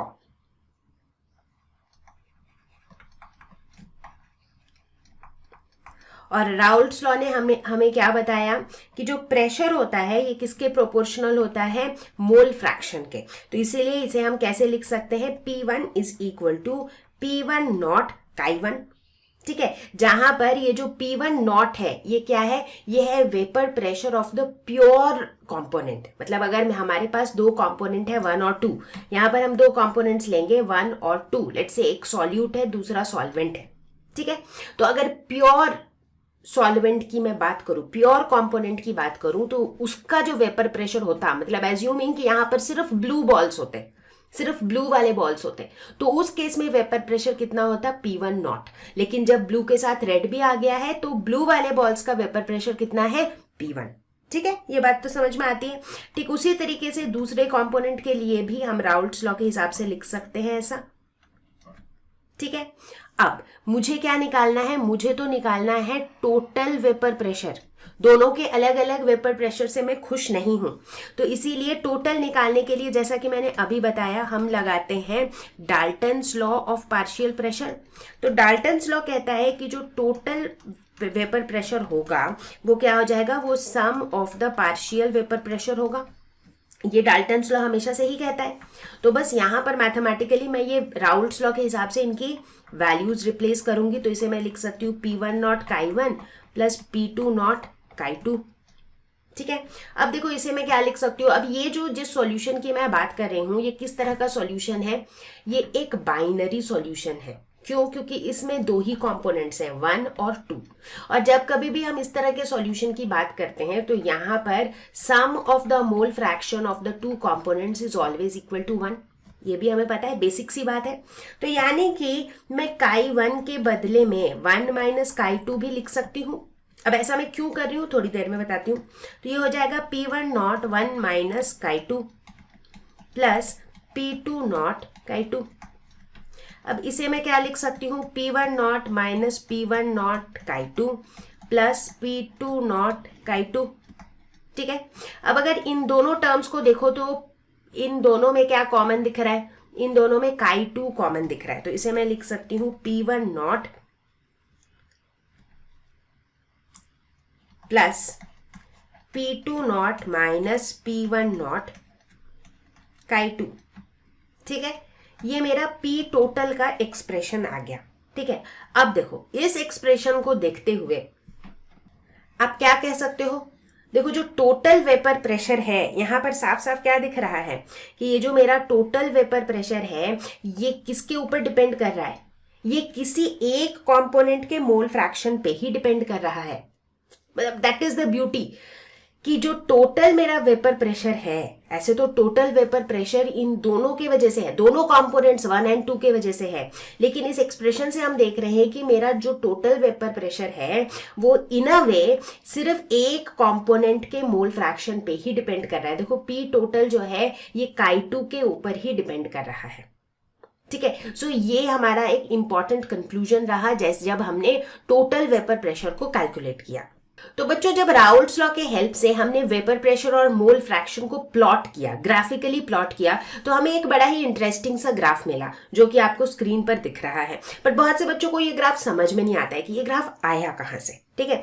तो चलो समझते हैं बड़े ही आराम से। ठीक है, तो राउल्ट्स लॉ ने हमें क्या बताया था कि अगर हमारे पास एक सॉल्यूशन में दो कंपोनेंट्स हैं, कंपोनेंट 1 और कंपोनेंट 2, तो कंपोनेंट 1 का जो पार्शियल प्रेशर है वो उसके chi1 यानी कि मोल फ्रैक्शन से डायरेक्टली प्रोपोर्शनल होगा, जिसे हम लिखते हैं P1 is equal to P1 not chi1। उसी तरह कंपोनेंट 2 के लिए P2 जो होगा यानी कि उसका जो प्रेशर, वेपर प्रेशर होगा, that will be equal to P2 naught chi2। ठीक है, यानी कि जैसे जैसे chi1 बढ़ेगा, मोल फ्रैक्शन बढ़ेगा, वैसे वैसे इसका वेपर प्रेशर बढ़ेगा, जैसे जैसे chi2 बढ़ेगा वैसे वैसे उसका वेपर प्रेशर बढ़ेगा। तो हमने x एक्सिस के अलोंग ले लिया है मोल फ्रैक्शन और हमने y एक्सिस के अलोंग ले लिया है वेपर प्रेशर। ठीक है, अब देखो एक ही ग्राफ में हम दोनों कंपोनेंट्स को प्लॉट करेंगे। ठीक है, हम क्या कह रहे हैं कि लेट अस सपोज कि इस वाले पॉइंट पर, ध्यान से सुनना, इस वाले पॉइंट पर मैं कहती हूं कि मेरे पास लेट्स से कि मेरे उस बीकर में, मेरा जो ये वाला बीकर है ना, लेट अस से इस बीकर में मेरे पास सिर्फ ब्लू वाले बॉल्स हैं। ठीक है, अभी फिलहाल मेरे पास सिर्फ ब्लू वाले बॉल्स हैं, तो यानी कि इसके अंदर रेड वाले बॉल्स हैं ही नहीं, राइट। तो यानी कि मेरे पास सिर्फ 1 कंपोनेंट है, 2 वाला कंपोनेंट अभी है ही नहीं। तो यानी कि मोल फ्रैक्शन फर्स्ट कंपोनेंट का हो जाएगा 1 क्योंकि सारा का सारा वही कंपोनेंट है, और 2 का हो जाएगा 0 क्योंकि 2 फिलहाल मेरे पास है ही नहीं। ठीक है, अब मैंने क्या किया, इसके अंदर जो है अब मैं रेड वाले कंपोनेंट को डालने लग जाती हूँ। ठीक है, तो जैसे जैसे इसके अंदर रेड वाले कंपोनेंट आने लगते हैं तो क्या होगा, अब chi2 जो है वो 0 से धीरे धीरे बढ़ने लगेगा, राइट। और chi1 की जो वैल्यू है वो धीरे धीरे 1 से घटने लगेगा। 1 तो इसलिए था क्योंकि सारे कंपोनेंट्स 1 के ही थे, अब उसमें से कुछ कंपोनेंट्स ब्लू के भी हैं, राइट। तो इसीलिए अब chi1 की वैल्यू 1 से घटने लगेगी, chi2 की वैल्यू 1 से बढ़ने लगेगी। एंड लेट अस से कि धीरे धीरे करते करते ऐसा हो जाता है कि इस बीकर के अंदर सिर्फ और सिर्फ रेड वाले बॉल्स ही रह जाते हैं, लेट्स से। तो तब क्या होगा, रेड वाले बॉल्स यानी कि chi2 की वैल्यू 1 हो जाएगी और chi1 की वैल्यू 0 हो जाएगी। ठीक है, ये मेरा सिचुएशन है। ठीक है, तो अब देखो, अब हम ग्राफ कैसे प्लॉट करेंगे। सबसे पहले फोकस करो 1 कंपोनेंट पे। 1 कंपोनेंट के साथ क्या हो रहा है, chi1 की जो वैल्यू है वो 1 से लेकर के घटती जा रही है 0 पे। तो अगर chi1 डिक्रीज हो रही है तो P1 क्या होगा, वो भी डिक्रीज होगा। इसीलिए देखो इसका जो ग्राफ है ना ये भी डिक्रीज हो रहा है। इस ग्राफ को अगर फोकस करो तो ये ग्राफ भी जो है ये घट रहा है। ठीक है, और ये कुछ इस तरीके से घट रहा है। देखो chi1 के साथ कैसे कैसे घटेगा, chi1 की जो मिनिमम वैल्यू है, अगर हम इसकी मिनिमम वैल्यू की बात करें तो chi1 की मिनिमम वैल्यू 0 है, chi1 की मैक्सिमम वैल्यू क्या है, 1 है। तो जब chi1 की वैल्यू 0 होगी तो P1 की वैल्यू क्या हो जाएगी, 0। इस इक्वेशन के हिसाब से जब chi1 की वैल्यू 1 होगी तो P1 की वैल्यू क्या हो जाएगी, P1 नॉट। तो यानी कि प्रेशर का जो मिनिमम वैल्यू होगा वो 0 होगा और जो मैक्सिमम वैल्यू होगा वो P1 नॉट होगा। और वही यहाँ पे हो रहा है। देखो chi1 जब 1 था तो प्रेशर का वैल्यू कितना था, P1। chi1 की वैल्यू जब 0 है तो प्रेशर की वैल्यू भी 0 है। तो P1 नॉट से लेकर के 0 तक ये घटती जा रही है। ये ग्राफ समझ में आ गया। अब बात करते हैं कंपोनेंट 2 की।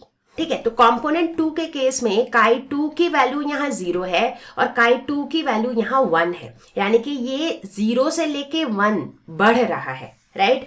तो यहाँ यानी कि इस केस में जो मेरी मिनिमम वैल्यू है वो क्या है, chi2 की वैल्यू 0 है और जो मेरी मैक्सिमम वैल्यू है वो क्या है, chi2 की वैल्यू 1 है। तो ये 0 से 1 तक बढ़ रही है। जब इसकी वैल्यू 0 होगी तो P2 की वैल्यू 0 होगी, जब इसकी वैल्यू 1 होगी तो P2 की वैल्यू क्या होगी, P2 नॉट। तो यानी कि प्रेशर की जो वैल्यू है ये 0 से P2 नॉट तक इंक्रीज होनी चाहिए।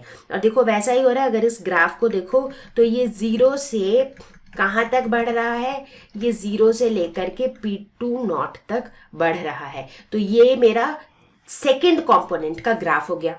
ठीक है, तो P1 और P2 के ग्राफ्स सबको समझ में आ गए होंगे। ठीक है, और जब इन्हीं दोनों को हम ऐड कर देते हैं तो मुझे मिल जाता है P टोटल। देखो ये P टोटल का ग्राफ है, राइट। तो P टोटल की जो वैल्यू है ना वो कौन कौन से दोनों वैल्यूज के बीच में रहती है, ये P1 नॉट से P2 नॉट के बीच में इसकी वैल्यू लाई करती है। ठीक है, सबको समझ में आ गई बात? क्यों ऐसा क्यों होगा? क्योंकि मान लो पी टोटल क्या है, P1 प्लस P2 है। अगर P1 की वैल्यू लेट से 0 है, लेट अस एज्यूम, देखो P टोटल जो होगा वो क्या होगा, P1 प्लस P2 होगा। ये तो सही है, लेकिन अब मैंने बोला कि P टोटल की वैल्यू 0 क्यों नहीं हो सकती? क्योंकि जब P1 की वैल्यू 0 होगी तो P2 की वैल्यू क्या होगी? P1 जब 0 होगा तो Chi1 0 होगा, जब Chi1 0 होगा तो Chi2 क्या होता है, उस समय वो मैक्सिमम होता है।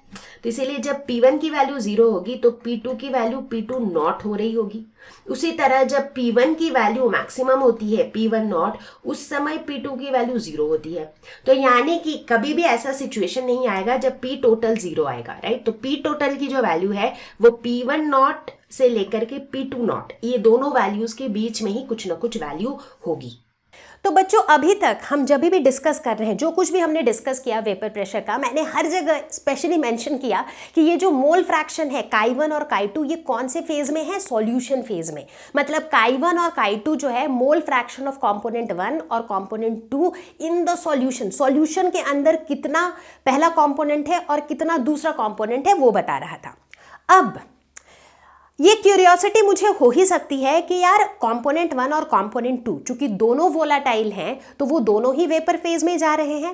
What if I want to know कि वेपर फेज में इनका कॉम्पोजिशन कितना है। जो वेपर है मतलब उस लिक्विड के ऊपर कंटेनर में जो वेपर है उस वेपर में कितना 1 है और कितना 2 है, तो वेपर फेज का कॉम्पोजिशन मुझे कौन बताएगा?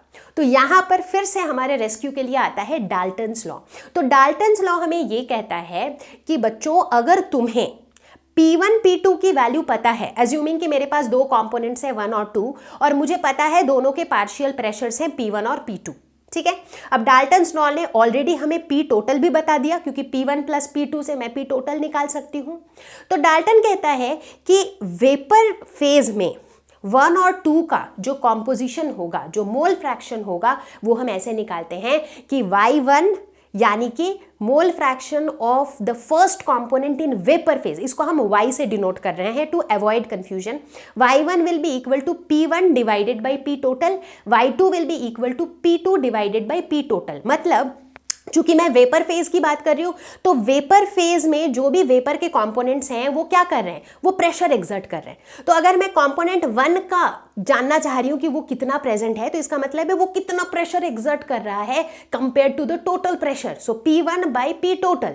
अगर मैं कंपोनेंट 2 की बात कर रही हूं तो कंपोनेंट 2 कितना प्रेशर एक्सर्ट कर रहा है compare to the total pressure, that is P2 by P total, right. तो इस तरीके से हम कैलकुलेट कर सकते हैं कॉम्पोजिशन इन वेपर फेज।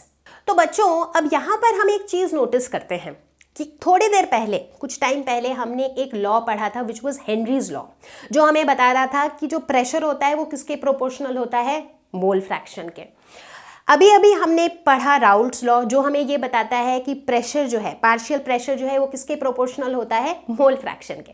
लेकिन अगर हम दोनों के मैथमेटिकल एक्सप्रेशन को देखें तो उनमें कुछ सिमिलैरिटी है तो कुछ डिफरेंसेस भी हैं। जैसे हेनरीज लॉ कहता है कि P is equal to KH into chi, जहां पर KH क्या है, हेनरीज कॉन्स्टेंट। दूसरी तरफ राउल्ट्स लॉ कहता है कि P1 is equal to P1 naught into chi, ठीक है। तो यहां पर हम क्या देखते हैं, फर्क किस चीज का है, फर्क कांस्टेंट का है। हेनरीज लॉ का जो कांस्टेंट है दैट इज हेनरीज कांस्टेंट, जो अलग अलग कंपोनेंट्स के लिए जिसकी वैल्यू अलग अलग होती है। यहां राउल्ट्स लॉ में जो P1 नॉट है ये किसकी वैल्यू है, ये वैल्यू है pressure of that component in its pure form. तो हम कह सकते हैं कि राउल्ट्स लॉ जो है ये हेनरीज लॉ का ही एक स्पेशल केस है जहां पर ये जो हेनरीज कांस्टेंट है उसकी वैल्यू क्या हो जाती है, उसकी वैल्यू हो जाती है P1 नॉट। तो ऐसा एक केस जहां पर हेनरीज कांस्टेंट की जो वैल्यू है that value becomes the value of pressure of that component in its pure form, तो वो बन जाता है राउल्ट्स लॉ। तो एक तरीके से राउल्ट्स लॉ और हेनरीज लॉ बातें एक ही करते हैं, बट हम कह सकते हैं कि राउल्ट्स लॉ हेनरीज का ही एक स्पेशल केस है। तो बच्चों चलो अब हम डिस्कस करते हैं वेपर प्रेशर का ही ये concept but in solid and liquid solutions, मतलब ऐसे सॉल्यूशन में जिसमें सॉलिड लिक्विड के अंदर है, ठीक है। अब यहां पर हम 3 सिचुएशन को देखेंगे, ठीक है। पहला सिचुएशन, मेरे पास एक प्योर सॉल्वेंट है, ठीक है, मतलब मेरे पास एक ही कंपोनेंट है जो कि एक सॉल्वेंट है, ठीक है, कोई सॉल्यूट है ही नहीं, ठीक। तो ऐसे केस में क्या होगा?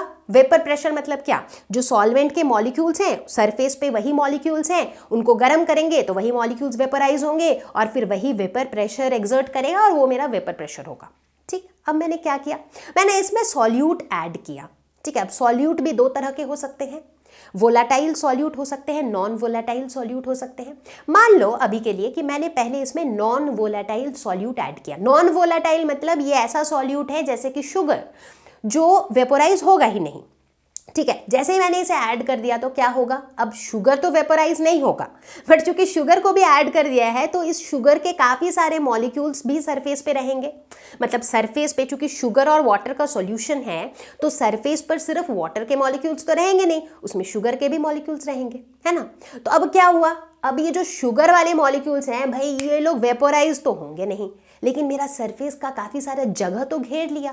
पहले अगर सरफेस पे 10 वाटर के मॉलिक्यूल्स थे तो अब मेरे सरफेस पे 6 या 7 ही हैं, क्योंकि बाकी जगह शुगर के मॉलिक्यूल्स ने ले लिया, राइट। तो इसका मतलब अब जब मैं हीट करूंगी तो कम वाटर मॉलिक्यूल्स वेपोराइज होंगे, तो इसीलिए जो वेपर प्रेशर एक्सर्ट होगा वो भी कम होगा। तो जैसे ही मैंने सॉल्यूट ऐड कर दिया तो मेरा वेपर प्रेशर कम हो गया। अब तीसरा सिचुएशन लो कि मान लो मैंने इसमें एक ऐसा सॉल्यूट ऐड किया जो वोलाटाइल है, मतलब कि वो खुद भी वेपोराइज होगा। चलो मान लिया वो खुद भी वेपोराइज होगा, लेकिन स्टिल जो मेरे number of solvent molecules surface पर हैं वो तो कम ही होंगे, है कि नहीं? क्योंकि कुछ जगह तो वो सॉल्यूट के मॉलिक्यूल्स ले लेंगे, भले कि वो भी वेपोराइज होंगे, बट स्टिल जो मेरा सॉल्वेंट की वजह से जो वेपर प्रेशर था, सॉल्वेंट वेपोराइज होने की वजह से जो वेपर प्रेशर था वो तो मेरा कम ही होगा। क्योंकि एनीवेज किसी भी सॉल्यूशन में सॉल्यूट और सॉल्वेंट का क्वांटिटी तो सेम नहीं होता है, सॉल्वेंट होता ही वो है जो ज़्यादा क्वांटिटी में प्रेजेंट हो, राइट। तो इसीलिए वेपर प्रेशर भी ज़्यादा डोमिनेट कौन करेगा? सॉल्वेंट। अब यहाँ पे क्या हो रहा है, सॉल्यूट सॉल्वेंट दोनों वोलाटाइल है, लेकिन चूंकि सॉल्यूट ने काफ़ी जगह ले लिया सरफेस का, तो compared to the pure solvent state यहाँ पर मेरा वेपर प्रेशर क्या हो गया? घट गया। सो इरेस्पेक्टिव ऑफ कि सॉल्यूट वोलाटाइल है या non volatile, what we see is किसी भी प्योर सॉल्वेंट स्टेट में जो वेपर प्रेशर होता है और जब हम उसमें कोई सॉल्यूट ऐड कर देते हैं तब जो वेपर प्रेशर होता है वो हमेशा कम होता है। तो बच्चों हमने दोनों केसेस देखे, सॉलिड इन लिक्विड भी देखा, लिक्विड इन लिक्विड भी देखा, राइट। तो कुल मिला के राउल्ट्स लॉ का हम एक जनरल फॉर्म दे सकते हैं, जो जनरल फॉर्म ये कहता है कि किसी भी सॉल्यूशन के अंदर partial pressure of each volatile component is directly proportional to its mole fraction. तो बच्चों अब हम डिस्कस करने वाले हैं about ideal and non ideal solutions. क्या होते हैं ये? यार किसी भी क्लास में ऐसा ज़रूर होता है, आप सभी ने नोटिस किया होगा कि यार टीचर ने कुछ रूल्स बनाए होते हैं। अब क्लास के अंदर दो तरह के बच्चे होते हैं, कुछ होते हैं बिल्कुल एकदम गुड स्टूडेंट्स जो उन रूल्स को फॉलो करते हैं, कुछ ऐसे होते हैं जो शैतान बच्चे होते हैं जो उन रूल्स को फॉलो नहीं करते हैं। तो यहाँ पर भी हमारे पास जो ये दो कैटेगरीज हैं आइडियल और नॉन आइडियल सॉल्यूशंस की, ये भी वही वाले सॉल्यूशंस हैं जिनमें से कुछ ऐसे हैं जो राउल्ट्स लॉ को फॉलो करते हैं, यानी कि आइडियल सॉल्यूशंस। दूसरी तरफ कुछ ऐसे शैतान बच्चे हैं जो राउल्ट्स लॉ को फॉलो नहीं करते हैं और उन्हें हम कहते हैं नॉन आइडियल सॉल्यूशंस। ठीक है, तो आइडियल सॉल्यूशंस की कुछ कैरेक्टरिस्टिक्स देखते हैं।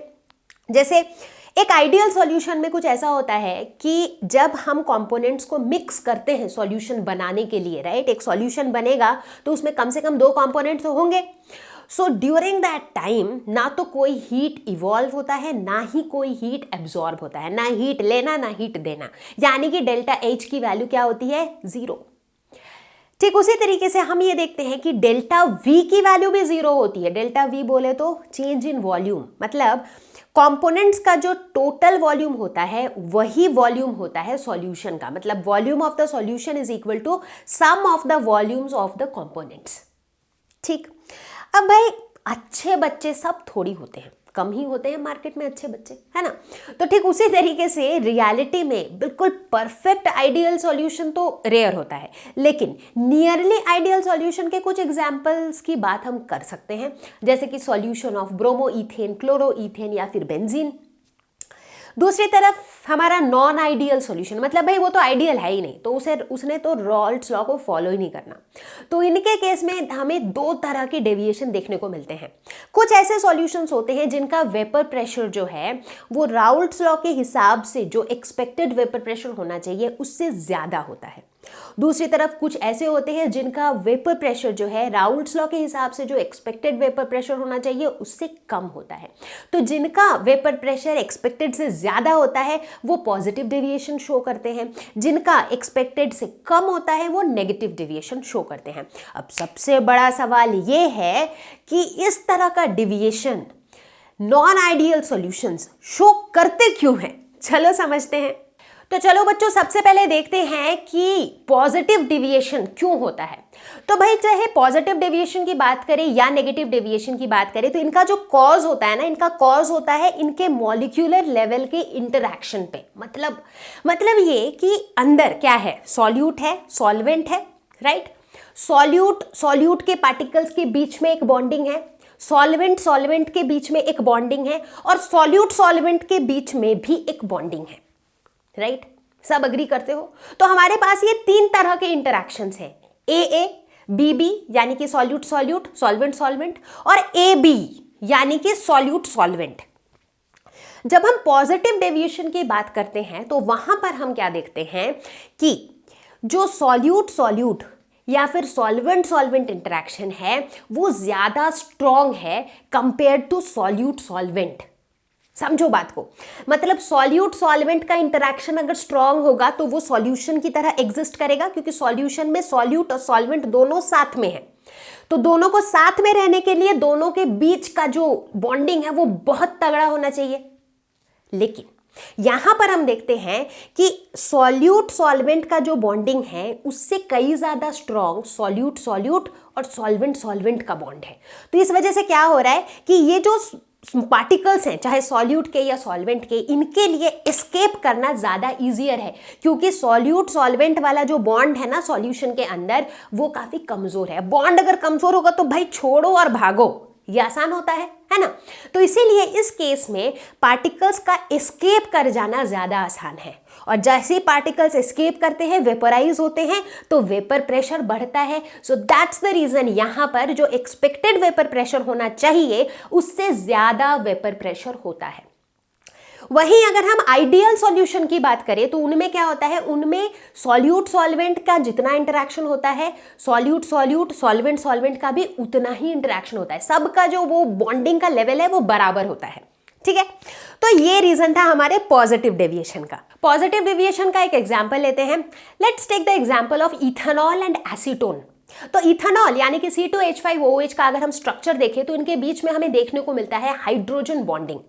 एसीटोन जैसे ही आता है तो ये क्या करता है, इनके कुछ हाइड्रोजन बॉन्डिंग को तोड़ देता है। जैसे ही ये बॉन्डिंग टूट जाती है तो क्या हो जाता है, बहुत सारे वेल्ले मॉलिक्यूल्स अवेलेबल हो जाते हैं। वेल्ले मॉलिक्यूल्स जैसे ही अवेलेबल हो जाते हैं तो उन्हें आप हीट करोगे तो वो वेपोराइज कर जाएंगे, और वो वेपोराइज कर जाएंगे तो वेपर प्रेशर बढ़ जाएगा, और वो हमें शो करेगा पॉजिटिव डेविएशन। अब बारी है नेगेटिव डेविएशन की। तो नेगेटिव डेविएशन में जस्ट ऑपोजिट होता है। यहां पर ए बी इंटरैक्शंस जो है यानी कि सॉल्यूट सॉल्वेंट इंटरैक्शंस जो है ये बहुत स्ट्रांग होते हैं, और चूंकि ये बहुत स्ट्रांग होते हैं इसीलिए सॉल्यूट या सॉल्वेंट के पार्टिकल्स के लिए एस्केप करना इतना आसान नहीं होता है, ठीक है। अगर ए भागना चाहेगा तो कहीं ना कहीं से बी पकड़ लेगा, बी भागना चाहेगा ए पकड़ लेगा, राइट, क्योंकि ए बी का जो बॉन्डिंग है वो काफी स्ट्रांग है। तो इस वजह से इजीली एस्केप नहीं करते हैं तो वेपर प्रेशर कम होता है एक्सपेक्टेड से, इसीलिए नेगेटिव डेविएशन का एक एग्जांपल लेते हैं फेनॉल एंड एनिलिन का। तो फेनॉल और एनिलिन का अगर हम स्ट्रक्चर देखें तो हम देखते हैं कि इनके बीच में एक स्ट्रांग बॉन्डिंग एग्जिस्ट करती है बिटवीन द नाइट्रोजन एटम का जो लोन पेयर है और जो मेरा हाइड्रोजन है। सो दोनों मॉलिक्यूल्स के बीच में एक इंटरमॉलिक्यूलर बॉन्डिंग एग्जिस्ट करती है, जिसकी वजह से इन दोनों का आपस में काफी स्ट्रांग बॉन्डिंग होता है, एंड बिकॉज ऑफ दैट इनका वेपर प्रेशर कम होता है। तो अभी तक जो भी हमने पॉजिटिव और नेगेटिव डेविएशन पढ़ा उसमें हमने जो भी देखा अब उसी को हम ग्राफिकली देखते हैं। इस प्लॉट को हमने पहले ही समझ लिया था थोड़ी देर पहले, राइट। इस प्लॉट में हमने समझा था कैसे हम ये P1 P2 और P1 प्लस P2 बनाते हैं। तो यहां पर देखो क्या फर्क हो रहा है, जब हम पॉजिटिव डेविएशन की बात कर रहे हैं तो जो वेपर प्रेशर है वो मेरे एक्सपेक्टेड वेपर प्रेशर से ज्यादा है। देखो एक्सपेक्टेड तो ये ग्रीन वाले डॉटेड लाइंस थे, राइट, जो हमने पढ़ा था लास्ट टाइम कि भाई काई की वैल्यू जैसे जैसे बढ़ रही है प्रेशर की वैल्यू भी वैसे वैसे बढ़ रही है।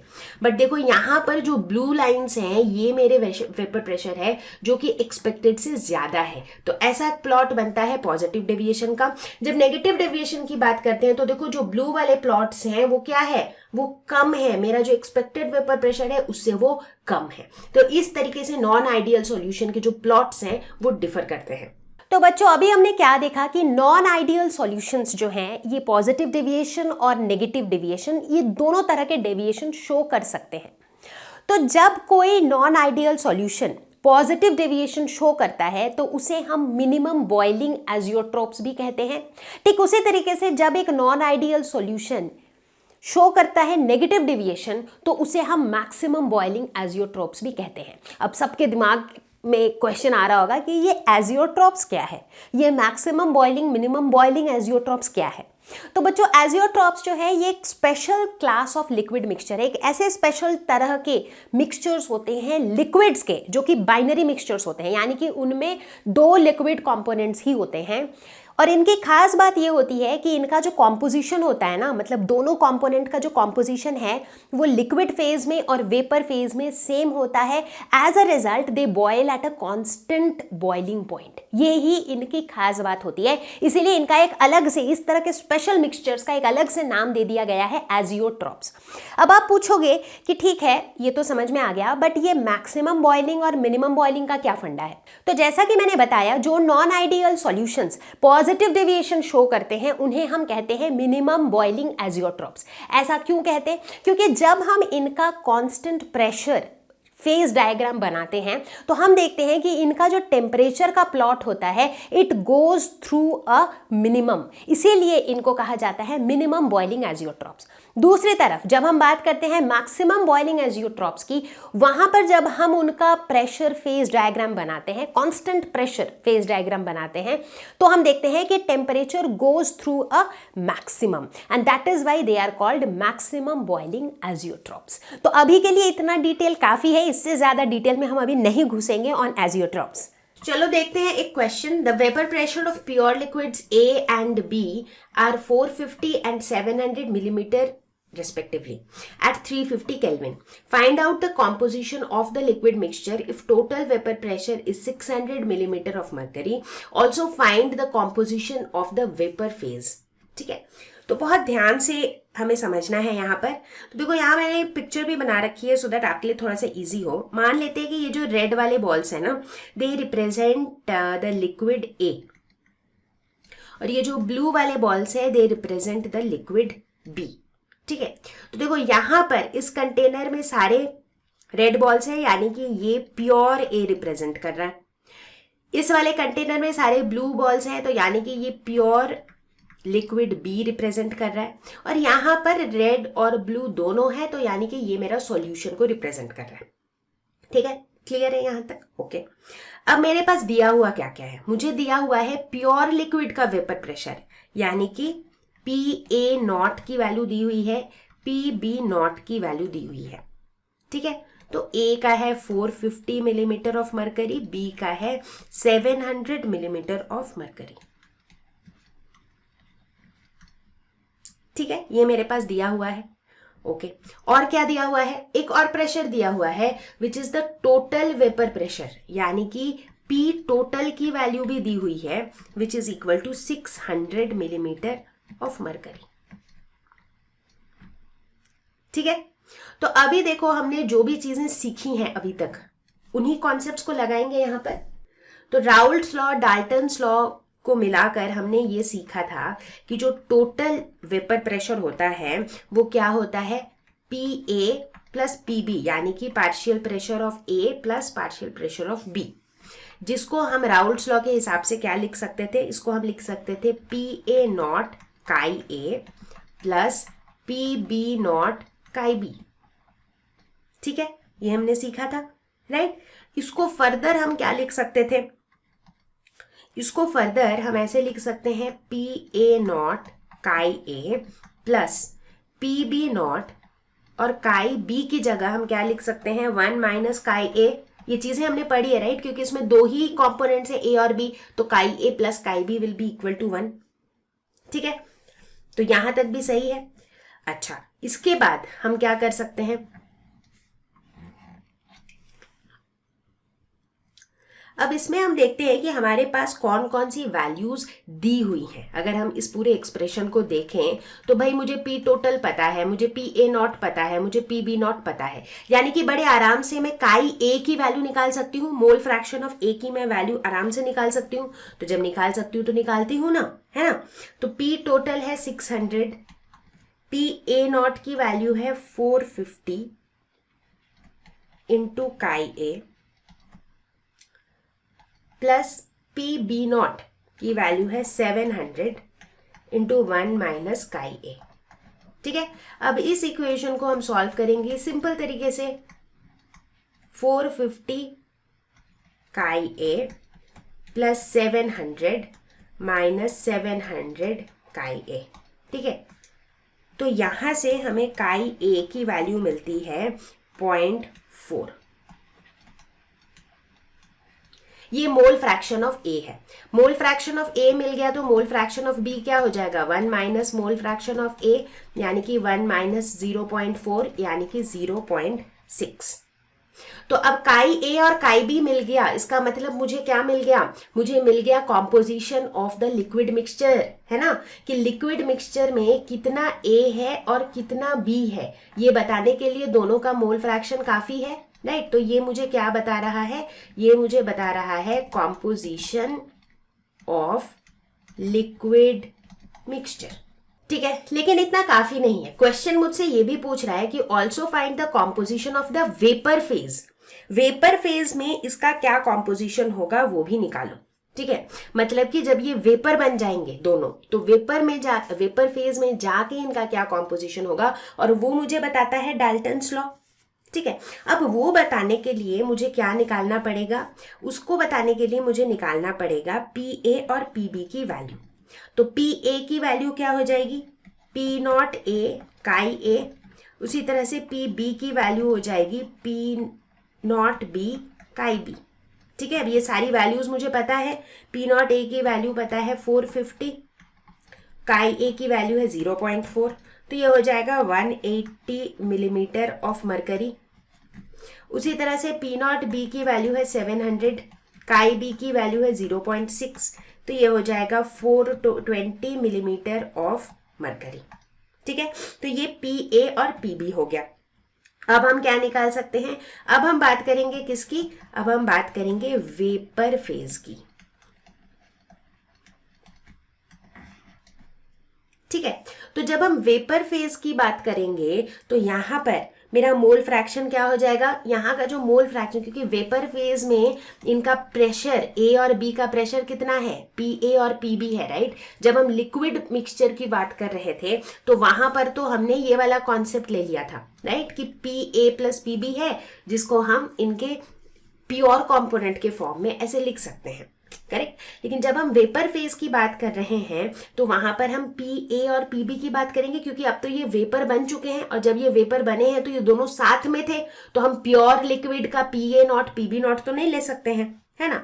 तो हम कह सकते हैं कि मोल फ्रैक्शन ऑफ ए जो है वो क्या हो जाएगा, pressure of A divided by pressure of A plus pressure of B, ऐसे निकाल सकते हैं हम। उसी तरह से मोल फ्रैक्शन ऑफ बी क्या हो जाएगा, pressure of B divided by pressure of A plus pressure of B. ठीक है, हालांकि एक निकल जाने के बाद दूसरा तो 1 माइनस करके ही निकाल लेते हैं हम।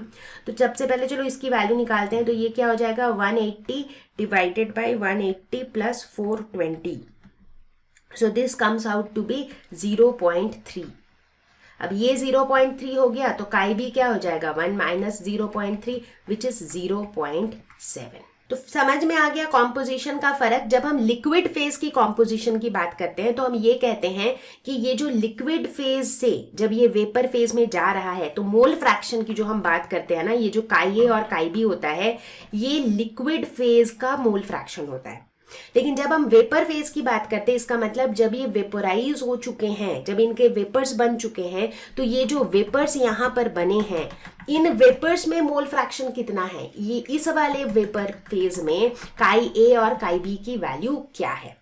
ठीक है, तो जब हम इस वेपर फेज में काई ए और काई बी की वैल्यू निकालते हैं तो वहां पर हम इनका पार्शियल प्रेशर देखते हैं, क्योंकि ए और बी साथ में ही तो हो रहे वेपोराइज, राइट। तो वहां पर हम उनका प्योर लिक्विड फेज में उनकी वैल्यूज का कुछ काम नहीं है, हमको देखना है कि दोनों का पार्शियल प्रेशर कितना है, पी ए और पी बी कितना है। ठीक है, तो बच्चा पार्टी, इसी के साथ हम आ पहुंचे हैं इस वीडियो के एंड तक, और मुझे उम्मीद है कि इस वीडियो को देखने के बाद सॉल्युबिलिटी और वेपर प्रेशर के कॉन्सेप्ट्स हुए होंगे क्रिस्टल क्लियर। तो अगर आपके कॉन्सेप्ट्स हुए हैं क्रिस्टल क्लियर तो कमेंट्स में जरूर लिख के बताना, that will motivate me for the next video. मैं जल्दी ही मिलती हूं आपको पार्ट 3 के साथ, और पार्ट 3 में हम डिस्कस करने वाले हैं अबाउट कॉलिगेटिव प्रॉपर्टीज, और वो भी होने वाला है एक जबरदस्त वीडियो। सो तब तक के लिए stay home, stay safe, take care, bye bye.